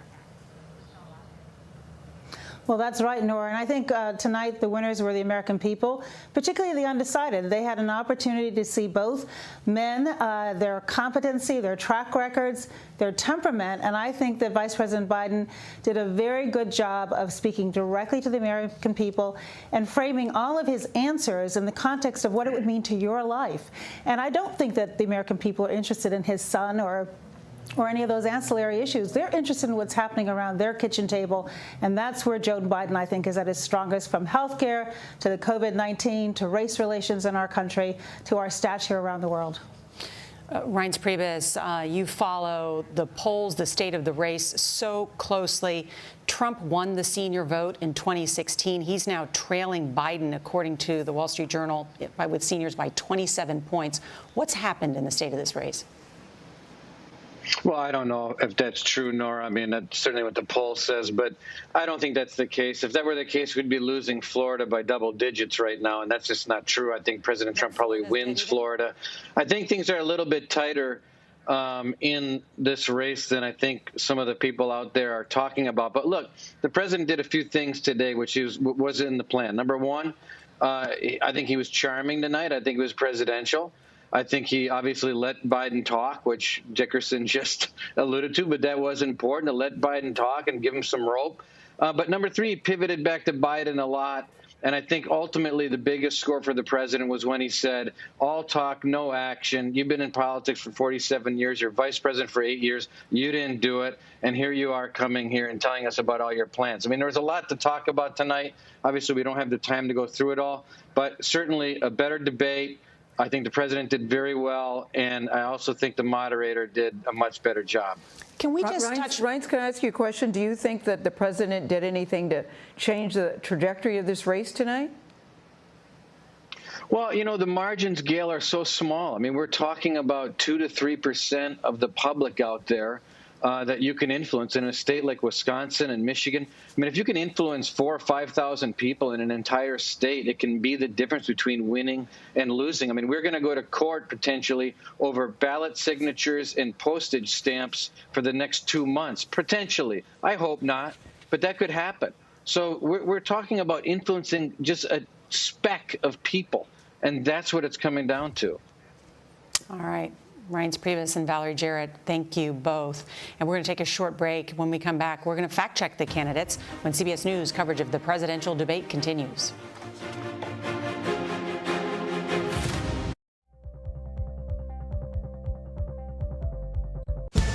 COVID has taken the lives of tens of thousands of Americans. Rural areas like this here on Navajo Nation are especially hit hard. 15 to 30% of our Navajo citizens don't have running water. In any indigenous reservation, there is a shortage of physicians. Native Americans are amongst the most vulnerable and hardest hit by COVID. Yeah, the more we lose our elders to COVID-19, the more we lose our language and our way of life. We need to bring awareness to the attention of Washington, D.C. and United States citizens that there is a need to focus on the first citizens of this country.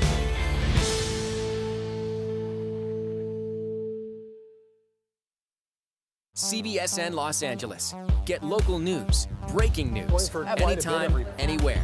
It's easy to find us, and it's free. Download the CBS News app on your favorite devices. CBSN Los Angeles, streaming 24/7. CBSN Pittsburgh. Your neighborhood news, streaming 24/7. Anytime, anywhere. Find it on KDKA.com and on all your favorite devices.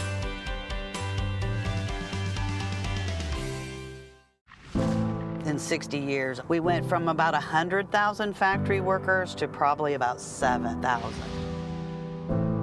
Off in the distance, you can see some factories that are still humming, but most of them are just kind of abandoned.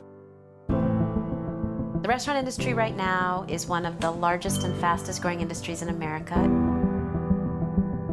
And yet it continues to be the absolute lowest paying employer in the United States. Barely anybody's making enough to live. You were donating plasma to get by. It's literally a slave wage. I don't remember growing up like this. My mom didn't have to go to food banks. It's pretty sad.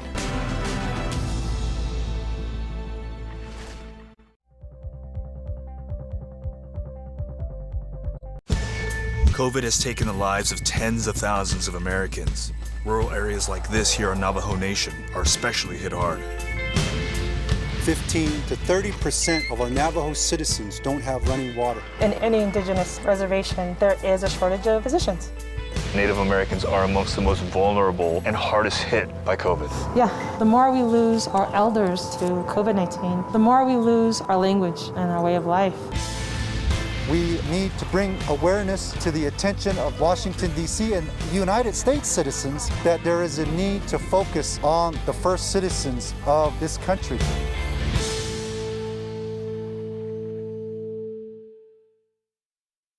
CBSN Los Angeles. Get local news, breaking news, anytime, anywhere. It's easy to find us, and it's free. Download the CBS News app on your favorite devices. CBSN Los Angeles, streaming 24/7. CBSN Pittsburgh. Your neighborhood news, streaming 24/7. Anytime, anywhere. Find it on KDKA.com and on all your favorite devices.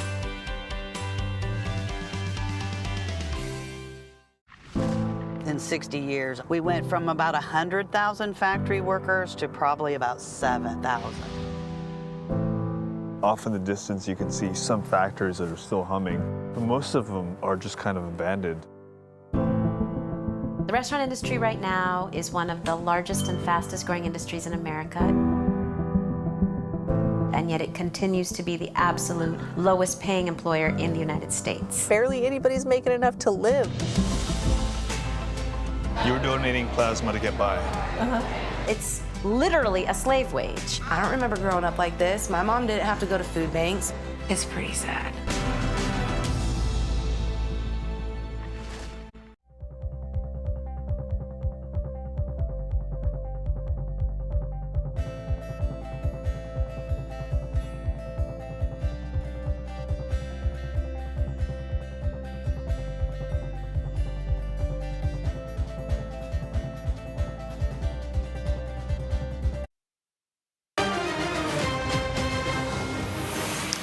Time for the fact check. Let's bring in CBS News Chief Washington Correspondent Major Garrett. Major?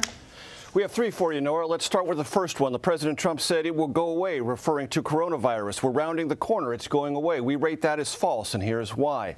Coronavirus cases are currently increasing in at least 34 states, hospitalizations rising in 37 states, and here's a key statistic that backs us up on that false assertion. The U.S. is averaging 59,000 new cases per day, according to the New York Times database. That is the most on a daily average since August. The next one, President Trump said they spied on my campaign, the implication being President Obama, Vice President Biden, those in the Obama-Biden White House. Both the Senate Committee on Intelligence and the Department of Justice Inspector General report said that's not true. That's why we rate this as false. There are a lot of chapters and verses to this, and people will say, what about Carter Page?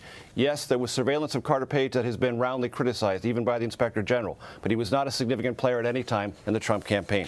The third one deals with former Vice President Biden's assertion that the Obama-Biden administration did not have a policy of separating families. We rate that as true.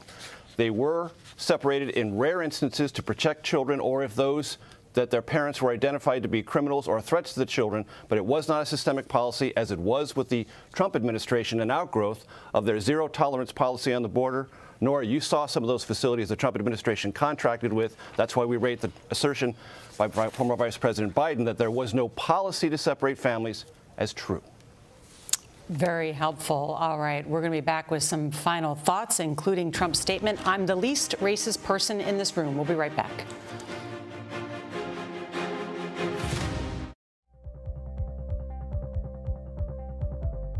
So, I've got a question for you.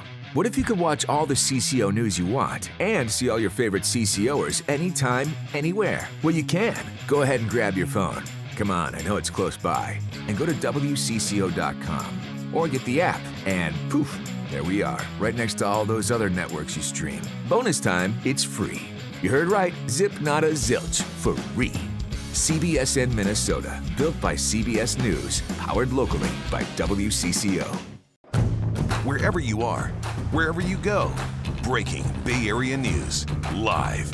This is CBSN Bay Area. I'm Michelle Griego. CBSN Bay Area, in your hand, on demand, and absolutely free. Highly updated top local stories and weather where you live. Available everywhere. Powered by KPIX5 News. CBSN Bay Area. Always on, always free at KPIX.com. We spoke to black officers all around the country about the challenges that they face. When you're not in uniform, are you ever concerned for your safety? Out of uniform, I'm just another guy. I'm a black man first. CBSN Pittsburgh, your neighborhood news, streaming 24/7. Anytime, anywhere. Find it on KDKA.com and on all your favorite devices.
The final debate and quite a lot to talk about. That final question, what would you say to the people who didn't vote for you? That's this question, who can be moved? Well, there are small amounts of people that may make a difference in a close contest. And it's a great question because this is what governing is about in an age of high partisanship. When you've got to convince the country to do something on a pandemic, you have to convince the whole country. You can't just talk to your base because the other half of the country is the one staying at home, being afraid and not going out and participating in the economy. You have to have the language to talk to the whole country. It's one of the ways we should test candidates for what the job is like. And the question teed that up, and people should go back and look at the answers and see who has the capacity to hear the part of the country that isn't in my base and speak to that part. Donald Trump didn't really answer that question. Joe Biden did. How did you see this contest? Well, I was still struck by the question, the statement, "I'm the least racist person in the room." Well, you know, first I lost my hearing, and then I wondered who else was in the room. You know, when you're a little kid, your mom always tells you actions speak louder than words, and when you look at the president's actions, you know, the last debate, it was a clear dog whistle, many people believe, to the Proud Boys to stand back and stand by. He keeps saying that I denounce these white supremacist groups. But to denounce them, it says, I do not want your support. But the question by Kristen Welker was really about what do you tell a family who's dealing with this? And so it evoked an empathetic answer. Instead, he said that Black Lives Matter. Yes. And then he went about how the chants that were allegedly said at some of the protests. And listen, as someone who has had that conversation, and I thought Kristen pointed out really well whether your income level is here or your income level is here, because your skin doesn't change when you walk out of the house. I thought that she really hit that very well, and it would have been a really great opportunity for him to address that. And he did not. He spent a lot of time talking about, I've done this for HBCUs. You know, he and Tim Scotty always brings up the opportunity zones, empowerment zones, which is a really good program. But when you don't really figure out a way to unite this community, which is really feeling right now under siege, under siege and a lot of pain. He never seems to really address that. And that's where this listening and hearing come in. I think as the nation's top birther for 5 years, President Trump can't say he has to jump over that and say something else other than pure assertion. And it was interesting tonight to hear the president speak, as he does in rallies, in shorthand. I don't know if anybody knows what an AOC +3 is. Outside of Washington, maybe not. And even so. So he spoke very much in the staccato pattern of his rallies. Joe Biden was at pains, so much so that the president made fun of him, to talk about the widow or widower who reaches to the empty space in the bed because of COVID, to talk about the oil slick on his windshield. You can see him narrowcasting at those voters in those Midwestern states that he's trying to reach who are with those personal appeals. Joe Biden said tonight the character of the country is on the ballot. He is trying to make this a referendum not only about President Trump's leadership during this pandemic, but also the character of this man and what happens in the next 4 years. We want to remind everybody, join us on Tuesday, November 3rd, for CBS News live coverage of election night. And our coverage of this debate continues now on our 24-hour streaming network, CBSN. There's going to be more on your local news on this CBS station. I'm Norah O'Donnell. Our thanks to John Dickerson and Gayle King. This is CBS News in Washington.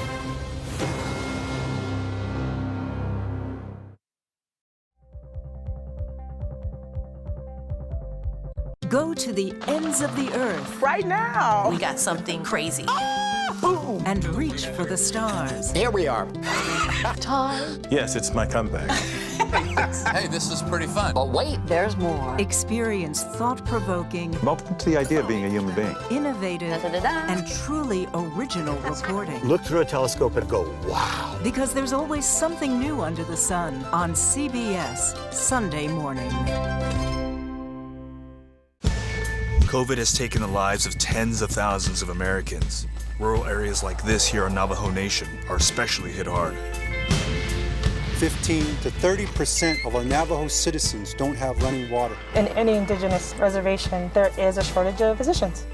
Native Americans are amongst the most vulnerable and hardest hit by COVID. Yeah, the more we lose our elders to COVID-19, the more we lose our language and our way of life. We need to bring awareness to the attention of Washington, D.C. and United States citizens that there is a need to focus on the first citizens of this country.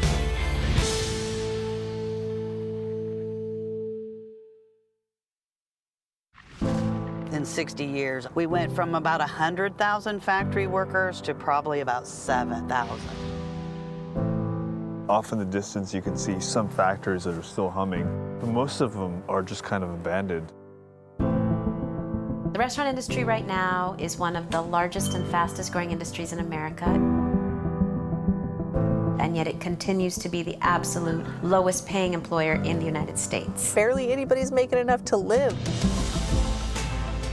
You were donating plasma to get by. It's literally a slave wage. I don't remember growing up like this. My mom didn't have to go to food banks. It's pretty sad. Even really young kids are feeling what's going on right now. How should parents be talking to them about this whole question of racial justice? How do we embrace this moment and turn it into real change? What we really must focus on is moving from protesting to policy. Join Gayle, Anthony, and Tony on CBS This Morning.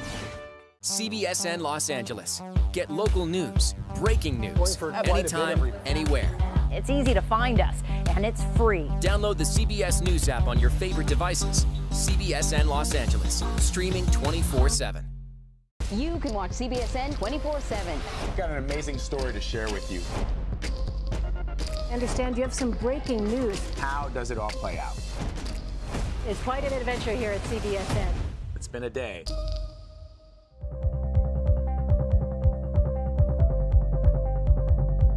You can watch CBSN 24/7. I've got an amazing story to share with you. I understand you have some breaking news. How does it all play out? It's quite an adventure here at CBSN. It's been a day.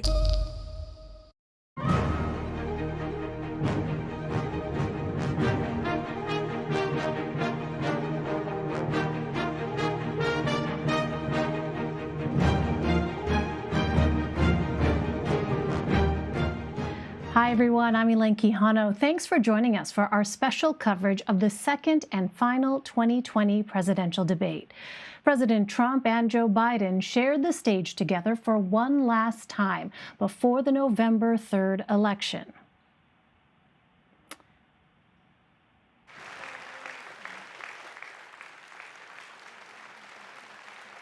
Thursday night's debate featured a number of substantive exchanges on a range of critical issues, including the coronavirus, healthcare, and race in America. Their microphones were muted for certain portions to allow each of them to have 2 minutes of uninterrupted time to respond to a question.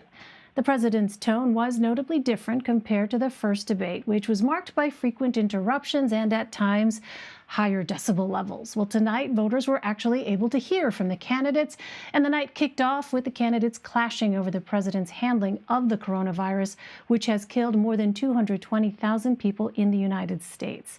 Now, both offered sharply different visions of how to handle the pandemic. The president defended his response and promised that a vaccine would be ready in weeks, while the former vice president warned the nation was heading toward a dark winter.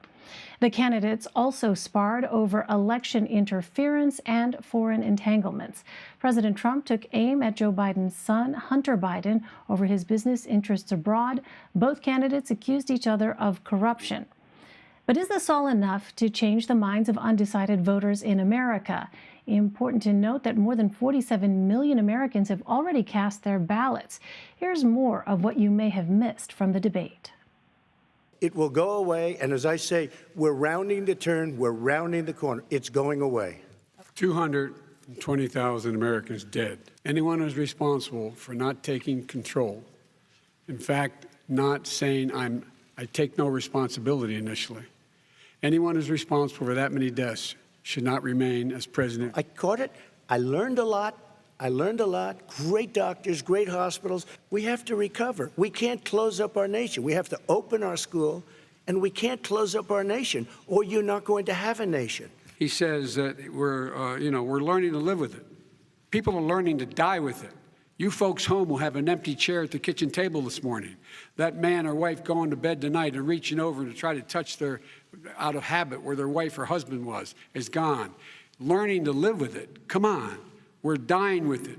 With regard to Ukraine, we had this whole question about whether or not, because he was on the board, I later learned of a Burisma, a company, that somehow I had done something wrong. Yet every single solitary person, when he was going through his impeachment, testifying under oath who worked for him, said, I did my job impeccably. I carried out U.S. policy. Not one single solitary thing was out of line. His son didn't have a job for a long time, was sadly no longer in the military service. I won't get into that. And he didn't have a job. As soon as he became vice president, Burisma, not the best reputation in the world. I hear they paid him $183,000 a month. Pre-existing conditions will always stay. What I would like to do is a much better health care, much better, will always protect people with pre-existing. So I'd like to terminate Obamacare. He's already cost the American people, because of his terrible handling of the COVID virus and the economic spillover, 10 million people have lost their private insurance. And he wants to take away 22 million more people who have it under Obamacare, and over 110 million people with pre-existing conditions. And all the people from COVID are going to have pre-existing conditions. What are they going to do? The fact of the matter is, there is institutional racism in America. Nobody has done more for the black community than Donald Trump. Criminal justice reform, Obama and Joe didn't do it. We have done an incredible job environmentally. We have the cleanest air, the cleanest water, and the best carbon emission standards that we've seen in many, many years. Climate change, climate warming, the global warming is an existential threat to humanity. We have a moral obligation to deal with it. If he gets in, you will have a depression, the likes of which you've never seen. It'll be a very, very sad day for this country. I'm going to make sure that you're represented. I'm going to give you hope. We're going to move. We're going to choose science over fiction. We're going to choose hope over fear. We're going to choose to move forward, because we have enormous opportunities to make things better. Joining me now to break down the debate is Caitlin Huey-Burns, Nicole Killian, and Major Garrett. Caitlin is CBSN's political reporter. Nicole is a CBS News correspondent. They both join us from Nashville. And Major is our CBS News chief Washington correspondent joining us from Washington. Welcome. It's great to have you all. Nicole, you are there in the debate hall.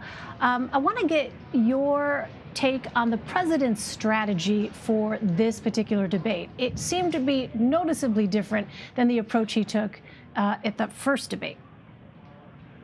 Well, it was different, but in some ways it was the same. And look, ahead of the debate, Trump campaign official told me that certainly while the president was going to try to abide by the rules of this debate, if he felt the need to interject, he would. So I think you saw that tonight. He did show more restraint, but he also jumped in where he felt he wanted to challenge the former vice president. And so, certainly while we saw a softer tone from both of the candidates, it did end up being more substantive for the viewers. Certainly, the Trump campaign is feeling pretty good about their candidate's performance, as is the Biden campaign, which tells me they feel that they put the president on the defensive tonight, that they feel that even though there was this softer tone, it may not have necessarily changed the trajectory of the race as far as the president's concerned.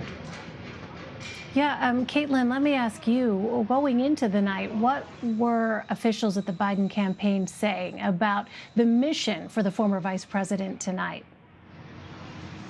Well, the mission for Biden was the opposite of President Trump, which was to keep this race the way it is, keep it at status quo, not to do anything to disrupt the state of this race right now. And that's because Biden is leading in key battleground states, and he's leading on the issue of handling coronavirus. We've seen that in our polling in key states, that voters are disapproving of the president's handling of the pandemic, and that is contributing to Biden's lead in a few key states. So that's why you saw the Biden campaign try to not rock the boat and try to keep the pandemic front and center.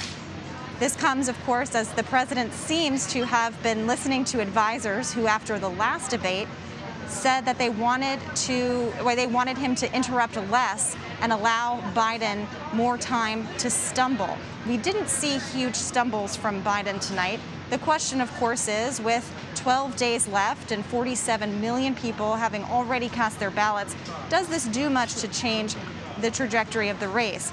Republicans might look at tonight and think maybe it helped, and maybe it helped some down-ballot Republicans in key Senate races that are going to be really big contests. The Biden team, however, believes that even if the president displayed a different kind of behavior than he did at the first debate, that the president is still who he is. And you heard that from Biden tonight, saying, you know who I am, you know who he is, the character is on the ballot. Well, the debate started with President Trump being asked about a surging number of coronavirus cases. He talked about his own illness and had this to say about a potential vaccine. Let's listen. We have a vaccine that's coming. It's ready. It's going to be announced within weeks. President Trump, I'd like to follow up with you in your comments. You talked about taking a therapeutic. I assume you're referencing Regeneron. You also said a vaccine will be coming within weeks. Yes. Is that a guarantee? No, it's not a guarantee, but it will be by the end of the year. But I think it has a good chance. There are two companies, I think, within a matter of weeks, and it will be distributed very quickly. So, Major, what is the reality when it comes to a vaccine? That it's in development, that the administration has poured billions of dollars into it, and with its Operation Warp Speed has prioritized this above any other COVID-19 response. And there are plenty of people in the academic and research world who say all the steps or many of the steps the administration has taken have moved this at an incredibly rapid pace. And if a vaccine that is accepted and responsive, meaning effective, can be developed by the end of this calendar year, that would be approximately warp speed. That's not before the election. That was a persistent promise of this president. It's not going to happen. And the very rhetoric that he used, almost trying to guarantee that, politicized the vaccine itself, dampening public willingness to accept a Trump manufactured, if you will, in a political context, vaccine. and the president's had to back off all of that. But that doesn't mean that if a vaccine is available and in tens of millions of doses by the end of this year, and given to the most vulnerable populations and for frontline workers, that's not a net positive for this country. It most certainly will be. And the administration can at least point to some element of credit for that. The other problem, though, is cases keep increasing, hospitalizations keep increasing, and the president just seems stubbornly indifferent to that set of data. And that indifference wraps him ever tightly around his overall response and overall approach to this underlying pandemic, which is to say it's always going to be better, even when the data don't back that up. And Nicole, I want to turn to you next. I know you have to get going in a few minutes, but there was a moment, and I'm going to call for this SOT number 10 control room coming up here, just so our viewers can understand the context of this response. The moderator, Kristen Welker, asked the candidates at one point about the issue of Black and brown Americans. She said, I want to talk about the way Black and brown Americans experience race in this country. She mentioned part of the experience being something called the talk, where you have people, regardless of class and income, people of color who are parents feeling as though they have no choice but to prepare their children for the chance that perhaps they could be targeted, including by the police, she said, for no reason other than the color of their skin. She very directly said, Mr. Vice President, in the next 2 minutes, I want you to speak directly to these families. Do you understand why these parents fear for their children? Now let's go ahead and listen to the answers. I do. You know, my daughter is a social worker. I never had to tell my daughter, if she's pulled over, make sure she puts, for a traffic stop, put both hands on top of the wheel and don't reach for the glove box because someone may shoot you. But a Black parent, no matter how wealthy or how poor they are, has to teach their child, when you're walking down the street, don't have a hoodie on when you go across the street. President Trump, same question to you, and let me remind you of the question. I would like you to speak directly to these families. Do you understand why these parents fear for their children? Yes, I do. And again, he's been in government 47 years. He never did a thing except in 1994 when he did such harm to the Black community. And they were called, and he called them super predators. And he said that. He said it, super predators. And they have never lived that down. 1994, your crime bill, the super predators. Nobody has done more for the Black community than Donald Trump. And if you look, with the exception of Abraham Lincoln, possible exception, but the exception of Abraham Lincoln, nobody has done what I've done. Nicole, how did that answer, in particular from President Trump, comport with what we've heard from the president on this issue of race in America in earlier kind of commentary and other scenarios where he's been asked about this? Well, look, I mean, I think this is an argument that you've heard the president make many times before when the issue of race comes up, specifically as it relates to African Americans. He tries to make the case that he has done a lot for African Americans, but certainly many would challenge that based on some of his rhetoric. You also heard Kristen Welker ask him about that, you know, even with the first debate where he, you know, made that reference to the Proud Boys of, you know, stand back, stand down. So from that standpoint, you know, sometimes I think it's hard for some in the African American community to know really where this president comes down when you want to say you're doing a lot for them, but then you're also kind of making comments to the contrary. But look, you know, former Vice President Joe Biden had some explaining to do too. He has taken a lot of flack, particularly among African American males for that 1994 crime bill. You know, you heard him talk about, you know, it being a mistake as far as some of these harsher rules that have been on the books that led to the mass incarceration of African American men. You know, and we even talked to some Black male voters here in Nashville before the debate, and you know, one of them telling me they didn't feel that either candidate has really done enough and really have plans that fully address, you know, the African American community, not knowing that it's not a monolith, but certainly they felt that both campaigns kind of had a little bit more more that they needed to do on this issue. So I think you heard both of the candidates try to make that appeal as best they can, even though they can't necessarily be in the shoes of a black or brown person. You know, this did give them the opportunity to at least try to show that they understand some of the systemic racism that we have seen in this country, you know, for hundreds of years. All right, Nicole Killion for us. Nicole, I know you have to get going. Thank you so much for staying up late with us. We really appreciate it. Let's continue our conversation. And Caitlin, I want to turn back to the issue of the coronavirus, because not surprisingly, Joe Biden did go after President Trump very forcefully on his response to the coronavirus. Let's go ahead and listen to some of that. He says that we're learning to live with it. People are learning to die with it. You folks home will have an empty chair at the kitchen table this morning.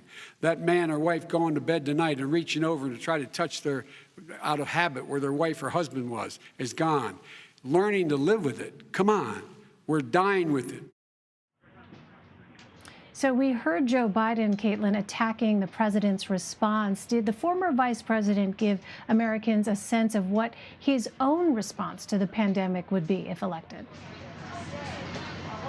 I think that line, learning to live with it versus learning to die with it, is something that you're going to hear the Biden campaign repeat over and over in the coming days, wanting to put a referendum on the president's handling of the pandemic. There have been questions about what would have been different under a Biden administration. He tried to make the argument that containing the virus would be also a way to contain the residual effects of it. That was also a line of questioning tonight. Is the response and the residual effects worse than the pandemic itself? The president on the debate stage and throughout this campaign has argued for opening things back up again, trying to put the virus behind him, even though cases are spiking, particularly in the Midwest. The Biden team has tried to say that in order to prevent some of these big effects, especially on the economy, containing the virus earlier on and acknowledging it would have been the way to go.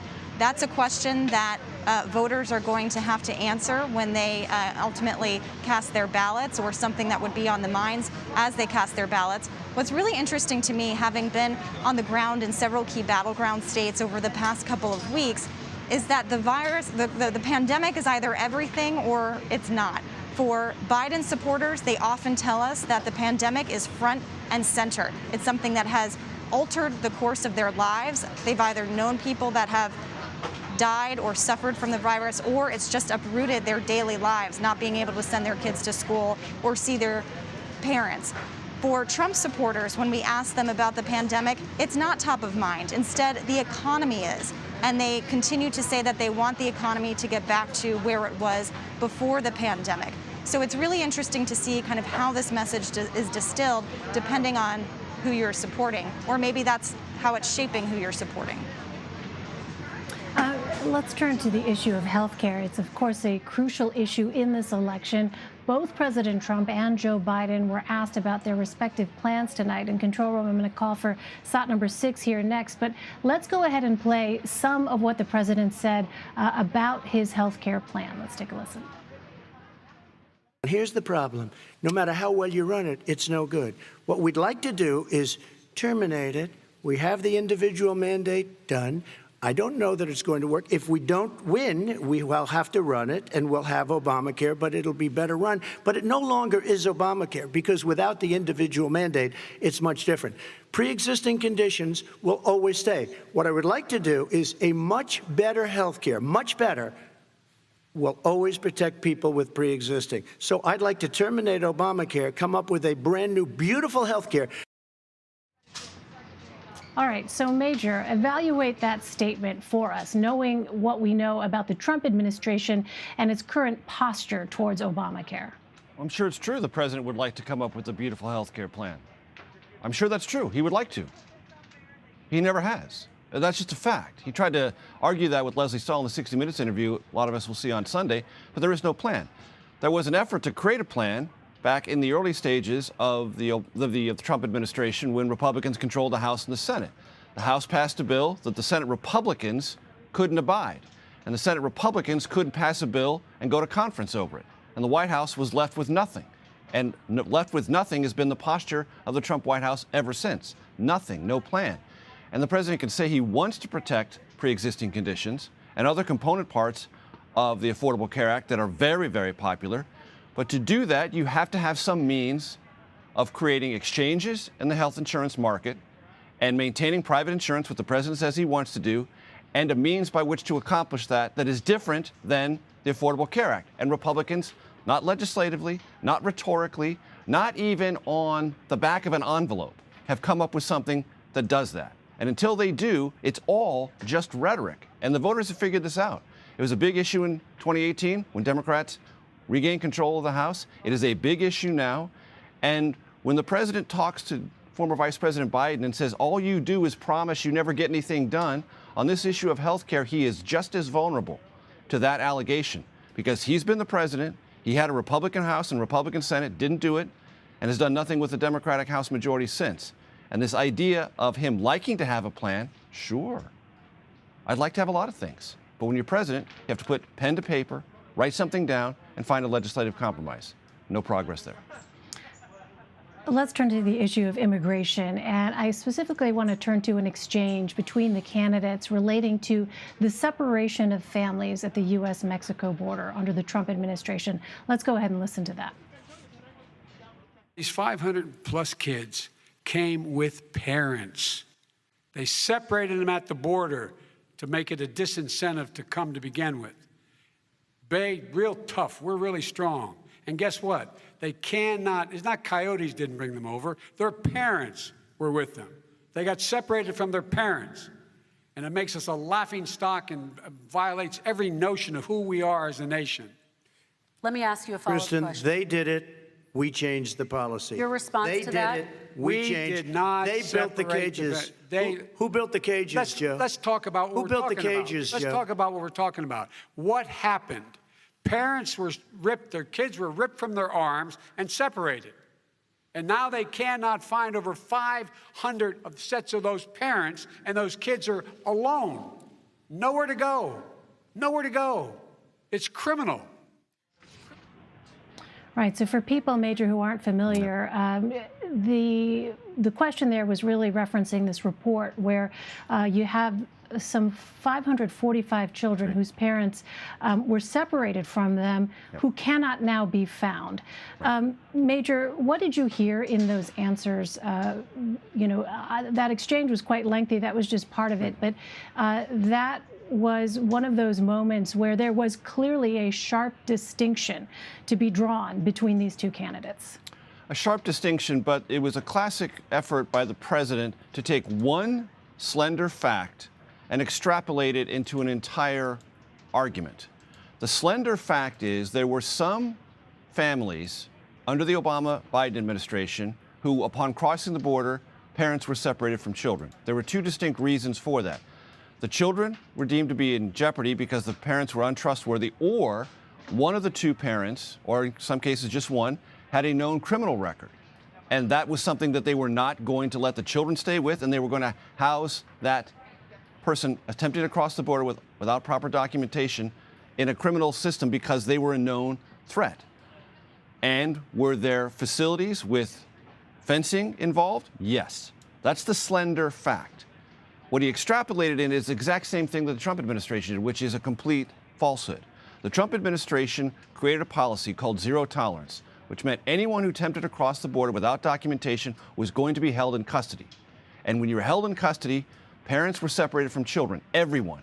And there were large facilities, and the federal government contracted with lots of different corporations to build them in Florida and in Texas. This became a large example and a visible one of this administration, the Trump administration's zero tolerance policy for attempting to cross the border without proper documentation. And the separation of the children was a necessary outgrowth of that policy decision. That policy did not exist during the Obama-Biden administration. So when former Vice President Biden said, we didn't do that as a matter of policy, he's correct. But then President Trump says, oh no, what about the cages? Who built the cages? Because there are pictures and there are some very slender examples of that. But that doesn't mean it was a policy, and it doesn't mean it was anywhere near as widespread as under the Trump administration. Caitlin, on the issue of climate change. So President Trump has said that Joe Biden's climate plan is the Green New Deal, which Joe Biden has denied. He has said numerous times now that he would not ban fracking, but would invest more in renewable energy. Is he trying to appeal to people on both sides of the aisle with this climate plan? This is really a battle for voters in that key state of Pennsylvania, which was determined by about 44,000 votes in 2016. That's why you hear the president continuing to press the former vice president on his position. Biden has said that he would oppose new fracking on federal lands. And we've seen Biden also try to not only engage suburban voters around Philadelphia, but also speak to voters who turned out for Trump in 2016, trying to kind of build this broader coalition of revving up the Democratic Party base and new additions to it that we saw in 2018, while also trying to reach out to voters who may be inclined to support the president or had supported him before. So that's what this issue is really about. We see climate change as a key animating issue for Democratic voters. This was an issue that all the time on the campaign trail covering the Democratic primary, voters would bring up unprompted, particularly younger voters, because this is an issue, climate change is an issue that they have to deal with in their lifetimes. And so that's kind of where Biden is trying to go with this. And that's why the president, you heard him say, listen in Pennsylvania, listen in some of these other states to how the former vice president responded to that. Finally, Major, I know a couple of weeks ago, I believe it was, on the Takeout, you had as your guests Corey Lewandowski and Dave Bossie, people whose names may not be familiar to folks outside of Washington, but who clearly have the ear of the president. And I wonder what your thoughts are on the president that we saw tonight and his approach, the strategy that he took, whether you think there's a connection there between the influence of those two who, as I think you've said on other shows, are now coming back into the fold. Yes. Very much back in the fold. President's, very much back in the fold. Is that an influence that you saw tonight with respect to the president's performance? Absolutely. And just to remind people, Corey Lewandowski was President Donald Trump's first campaign manager up until about the midsummer of 2016. And Dave Bossie became the deputy campaign manager late summer all the way crossing the finish line into the election victory in November. So they are significant players. They've never come into the Trump administration in any capacity, been invited to, or maybe some people have wanted to keep them out because they knew of their influence with President Trump. Either way, they've been on the outside, but now they're back in, not in a formal way. They're not getting paid, so far as I understand, but their advice is being sought on a regular basis. And what I saw tonight in the debate was two things. One, the debate commission did President Trump two enormous favors. One, it changed the rules, giving him something to bark about and complain about, and another part of the media or the Washington system that's against him. So it's a whipping boy for his supporters to get angry about. That's one thing. The other thing it did for him is it changed the rules in a way that allowed the debate prep team, which includes Corey Lewandowski and Dave Bossie, to say to the president, keep your mouth shut.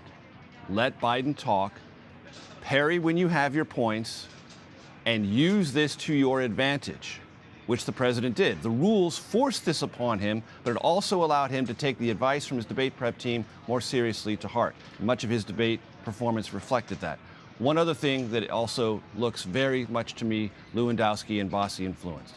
If you were to sort of take the main driving points of President Trump tonight, they were as follows: economy, not a career politician, corruption, and China. All four were part of the 2016 message against Hillary Clinton. All four. And many of those four did not show up in that first debate at all in any way, shape, or form. And the president tried to get back to those four. The biggest problem for the president on the corruption angle is people simply do not view former Vice President Biden in the way they did Hillary Clinton. Even some nominal and loosely attached Democrats thought there was something maybe shaky about the overall ethics of the Clinton family or Hillary Clinton. And most Republicans had already made up their mind about that, didn't need any persuasion, no convincing at all, because of a 20-year systematic effort by Republicans to so define Hillary Clinton. Former Vice President Biden does not exist in that world. So it's a much harder, much more aggressive campaign you have to wage. And in this late stage of the campaign, there's really no sense within the Trump campaign that it's going to stick and stick hard. But it was there, those 4 pillars: China, corruption, not a career politician, and the economy. All of that reflects the kind of counsel that I know Dave Bossie and Corey Lewandowski brought to the debate prep process. All right, well, Caitlin Huey-Burns and Major Garrett, we are now that much closer to November 3rd. I want to thank you both very much. Really appreciate it. Sure. And a reminder, our debate coverage will continue Friday starting at 9 a.m. Eastern right here on CBSN. And if you missed any of the past debates or an episode of Red and Blue, you can catch up right now on the CBS News website. Just head to cbsnews.com/redandblue. We are going to take a quick break, but we've got the rest of your day's news ahead. Stay with us. You're streaming CBSN.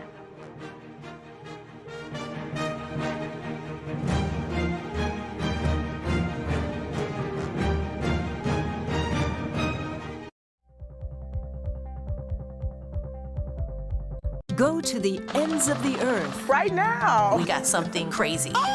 Boom. And reach for the stars. Here we are. Time. Yes, it's my comeback. Hey, this is pretty fun. But wait, there's more. Experience thought-provoking, I'm open to the idea of being a human being. innovative, Da-da-da-da. and truly original reporting. Look through a telescope and go, wow. Because there's always something new under the sun on CBS Sunday morning. COVID has taken the lives of tens of thousands of Americans. Rural areas like this here on Navajo Nation are especially hit hard.